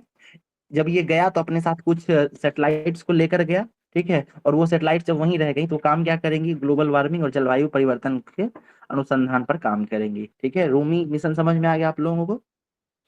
ठीक है, आगे चलते हैं। ये सब वही सब है, रूमी के बारे में ही बताया गया है, इसमें कुछ विशेष नहीं है। ये समझ लीजिए कि रूमी जो है ये बनाया किसके द्वारा गया है, ये इसरो के द्वारा बनाया गया है, बताइए तो। इसरो के द्वारा बना है रूमी? नो नहीं, इसरो के द्वारा नहीं बना है। इसरो के द्वारा जो बना है वो आगे मिलेगा।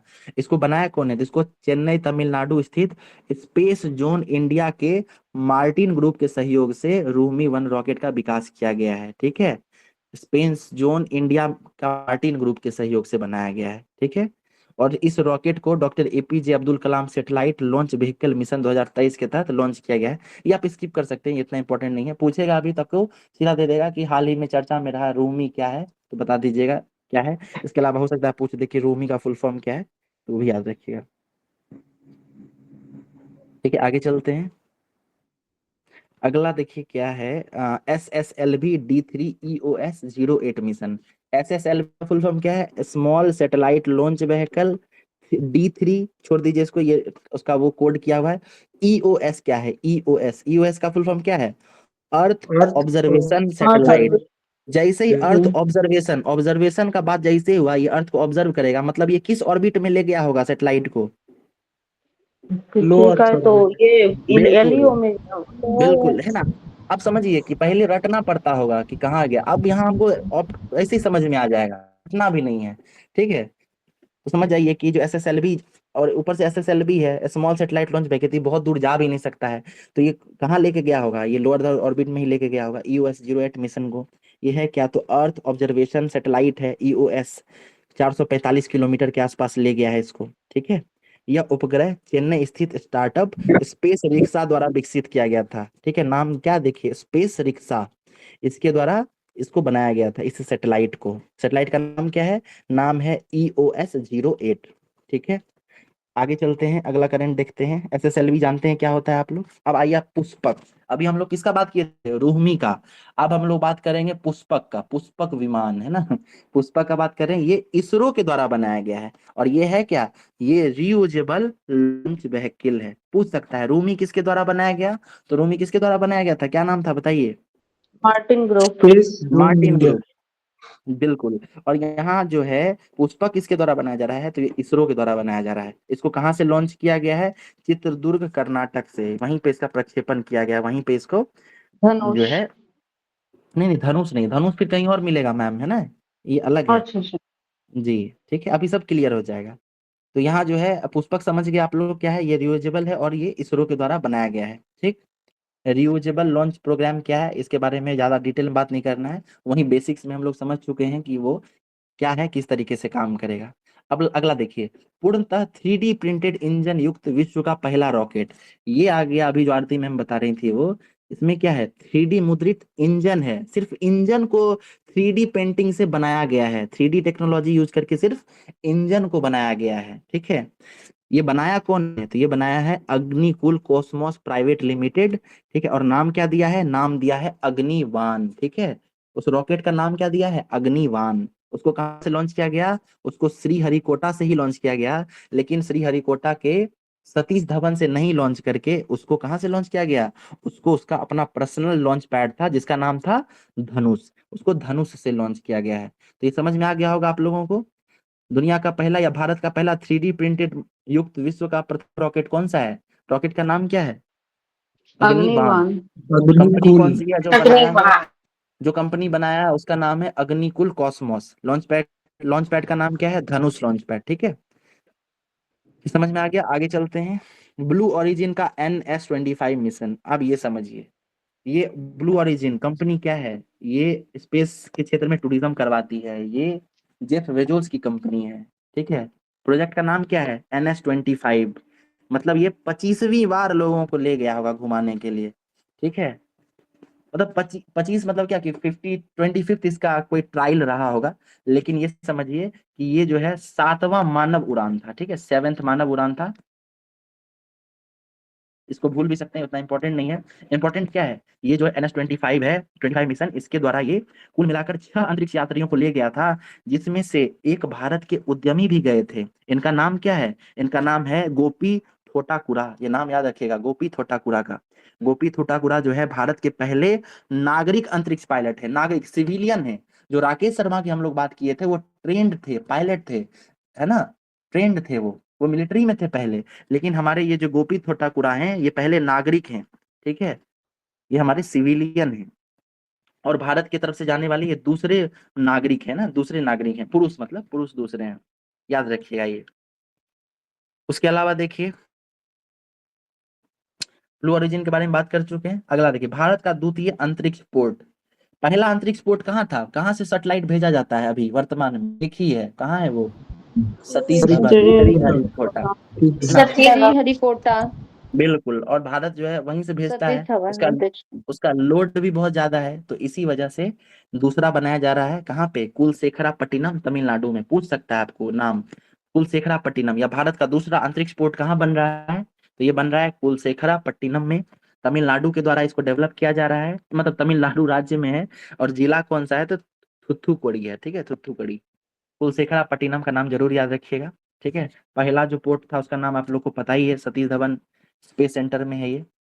अगला करंट हम लोग देखते हैं क्या है ये, हाँ ओके, 2025 सॉरी 2005 EX-296 क्षुद्र ग्रह मतलब क्या होता है, एस्ट्रॉइड्स, ठीक है। एस्ट्रॉइड्स जो कहाँ पाए जाते हैं, मार्स और जुपिटर के बीच में, इन दोनों ऑर्बिट के बीच में पाए जाते हैं। अब वहां पे जो है एक नया क्षुद्र ग्रह मिला, छोटा ग्रह मिला, और उसका जो है नामकरण किया गया है, नाम बदला गया है। और ये नाम जो है एक भारतीय प्रोफेसर हैं जयंत मूर्ति, इनके नाम पे रखा गया है, बस यही न्यूज है, ठीक है। प्रोफेसर जयंत मूर्ति के नाम पे रखा गया है, ठीक है। पहले इसका नाम क्या था, इसका नाम था 2005 EX-296, 2005 में खोजा गया था, इसलिए ऐसा नाम इसका रखा गया। लेकिन वर्तमान में इसका नाम चेंज करके क्या कर दिया गया है, 215884 जयंत मूर्ति। जयंत मूर्ति कौन है, तो ये जो है एक प्रोफेसर रहे हैं, ठीक है, भारतीय मूल के। अगला देखिए शिव शक्ति पॉइंट चर्चा में रहा है, क्यों रहा है चर्चा में, तो चंद्रयान का जो लैंडर था, प्रज्ञान लैंडर, वो जहाँ पे उतरा, ठीक है। प्रज्ञान लैंडर का नाम प्रज्ञान ही था ना, रोवर का नाम क्या था, विक्रम था sir, Vikram, sorry Vikram lander था ना, विक्रम। ज्ञान रोवर था एग्जैक्टली, है ना। अरे हम गलत बोले तो आप उसको करेक्ट किया कीजिए, ठीक है। ओके, तो यहाँ देखिए जहाँ पे उतरा ना उसको शिव शक्ति पॉइंट नाम दिया गया। अब हाल में क्या हुआ, भारत मोदी जी तो ये नाम दे दिए शिव शक्ति पॉइंट, लेकिन अब स्पेस में या चांद पे कुछ हो रहा है तो पूरी दुनिया को भी तो वो बात माननी पड़ेगी ना। तो इंटरनेशनल यूनिट्स जो है, जो इसका मानकीकरण कर रहा है, उन्होंने भी जो है उस पॉइंट को जहाँ पे चंद्रयान 3 का लैंडर उतरा था, उसको शिव शक्ति पॉइंट के नाम से दे दिया है ना। प्लानेटरी सिस्टम नोमेनक्लेचर जो है, अंतरराष्ट्रीय खगोलीय संघ, उन्होंने भी ये मान लिया है कि उस जगह का नाम शिव शक्ति पॉइंट होगा, ठीक है। उसका नाम क्या है, स्टेट्यू शिव शक्ति। चलिए आगे देखते हैं, अगला क्या है, विक्रम 1 का चरण 2 का परीक्षण। अब देखिए विक्रम 1 क्या है, ये 2022 में बहुत चर्चा में रहा था। ये भारत का पहला जो है किसी प्राइवेट कंपनी के द्वारा भेजा गया रॉकेट था, ठीक है, या पहला सैटेलाइट था, ठीक है, पहला था वो, इसलिए उस समय वो चर्चा में था। कौन सी कंपनी भेजी थी, स्काई रूट एरोस्पेस भेजी थी। अब इसका चरण 2 का भी जो है सफल परीक्षण कर लिया गया है, यही इसके चर्चा में है। और एक चीज और याद रखिएगा कि इसका चरण 3 जो है वो पहले ही भेजा जा चुका था, ठीक है, वो सफल हो चुका है, यानी 1 और 3 भेजा जा चुका है। अभी हाल में 2 का सफल परीक्षण किया गया है, किस कंपनी के द्वारा, Skyroot Aerospace Private Limited के द्वारा। नाम क्या दिया गया है, विक्रम नाम इसका दिया गया है, ठीक है। अगला देखते हैं करंट अफेयर्स क्या है, क्या ये बहुत बढ़िया है, ओडिसियस, चंद्रमा पर लैंड करने वाला पहला निजी अंतरिक्ष यान। मतलब क्या, पहले नासा गया चांद पे, फिर चीन भी गया, भारत गया, रशिया गया, अभी हाल में जापान भी चला गया। लेकिन ये सब देश अपने सरकारी संस्थानों के साथ वहां पर गया था। पहली बार एक प्राइवेट कंपनी भी जो है अमेरिकी सतह को चंद्रमा के सतह को छू लिया है। और उस कंपनी का नाम क्या है, उस कंपनी का नाम क्या है, इंट्यूटिव मशीन्स, ठीक है, कंपनी का नाम है इंट्यूटिव मशीन्स, ठीक है। और उसका ओडिसियस जो है यान था, हम पढ़ देते हैं इसको। ओडिसियस जो है चंद्रमा की सतह पर सफलतापूर्वक लैंड करने वाला विश्व का पहला निजी अंतरिक्ष यान बन गया है, ठीक है। ये स्पेस एक्स के फाल्कन 9 रॉकेट से ही गया था, ठीक है। और इंट्यूटिव मशीन नाम की एक वाणिज्यिक कंपनी है, उसने ही इसको डेवलप किया है। तो ये समझ, इतना ही काफी है। ओडिसियस हो सकता है पूछ दे, चर्चा में रहा है, अमेरिका का है, प्राइवेट कंपनी है, पहली बार ये वहां गया था, ठीक। हैप्स का सफल परीक्षण, हैप्स क्या है ये समझिए, HAPS हैप्स। CSIR जो है एक स्यूडो सैटेलाइट बना रहा है, ठीक है। स्यूडो मतलब क्या आता है, बताइए स्यूडो किसी को पता है? स्वतः जो कर लेता है ना, स्वतः, उसको स्यूडो कहते हैं। आत्महत्या को क्या कहते हैं? स्यूसाइड कहते हैं, स्यूसाइड। उसमें स्यूडो है ना, स्वतः जो है उसको स्यूडो कहते हैं। समझिए क्या है। एक चीज बताइए कि हमारा अर्थ है, ठीक है, ये अर्थ है हमारा, ठीक है। अब हमको अगर स्पेस में जाना है तो हम क्या भेजेंगे? सैटेलाइट भेजेंगे ना। और हमको एकदम निचले स्तर पर कुछ करना है तो हम क्या करते हैं? नजर रखना हो तो ड्रोन भेज देते हैं। लेकिन हमको एक बात बताइए कि ये इस बीच का इतना बड़ा जो क्षेत्र है, अगर हमको इस जगह पे कुछ भेजना हो बीच में, तो हम क्या करेंगे? हमको अगर मान के चलिए कुछ 50 किलोमीटर या 80 किलोमीटर 100 किलोमीटर के हाइट पे अगर कुछ भेजना हो, वहां पे अगर हमको कोई अपना डिवाइस रखना है, तो क्या ड्रोन उतनी ऊपर जाएगा? नहीं जा सकता है। क्या सैटेलाइट उतने नीचे रह पाएगा? नहीं रह सकता है। तो क्या हो रहा है कि एक जो है इसरो ने, सॉरी इसरो कहते हैं, CSIR ने एक खास प्रकार का एक स्यूडो सैटेलाइट डेवलप किया है, जो इस बीच का जो दूरी है जहाँ पे अभी तक भारत के पास टेक्नोलॉजी नहीं था कि कुछ वहां पे रख सके, कुछ भेज सके, तो भारत ने वो भी डेवलप कर लिया है। इसका नाम क्या दिया? Pseudo satellite, HEPS. ठीक है, हैप्स। ये अनमेन्ड एरियल व्हीकल होगा, UAV, ठीक है। और ये क्या करेगा? वही बीच के क्षेत्र में रहेगा। ये ड्रोन से ऊपर और सैटेलाइट से नीचे वाला जो क्षेत्र है वहां पे ये रहेगा। इसका उपयोगिता क्या होगा? क्यों वहां पे रखना है? तो वहां पे निरीक्षण के लिए, निगरानी के लिए, आपदा प्रबंधन में हेल्प कर सकता है। ठीक है, तो इसके लिए जो है ये स्यूडो सैटेलाइट्स भेजा जाएगा। इसका नाम क्या है? हैप्स है। डेवलप कौन किया है? CSIR इसको डेवलप किया है। ठीक है,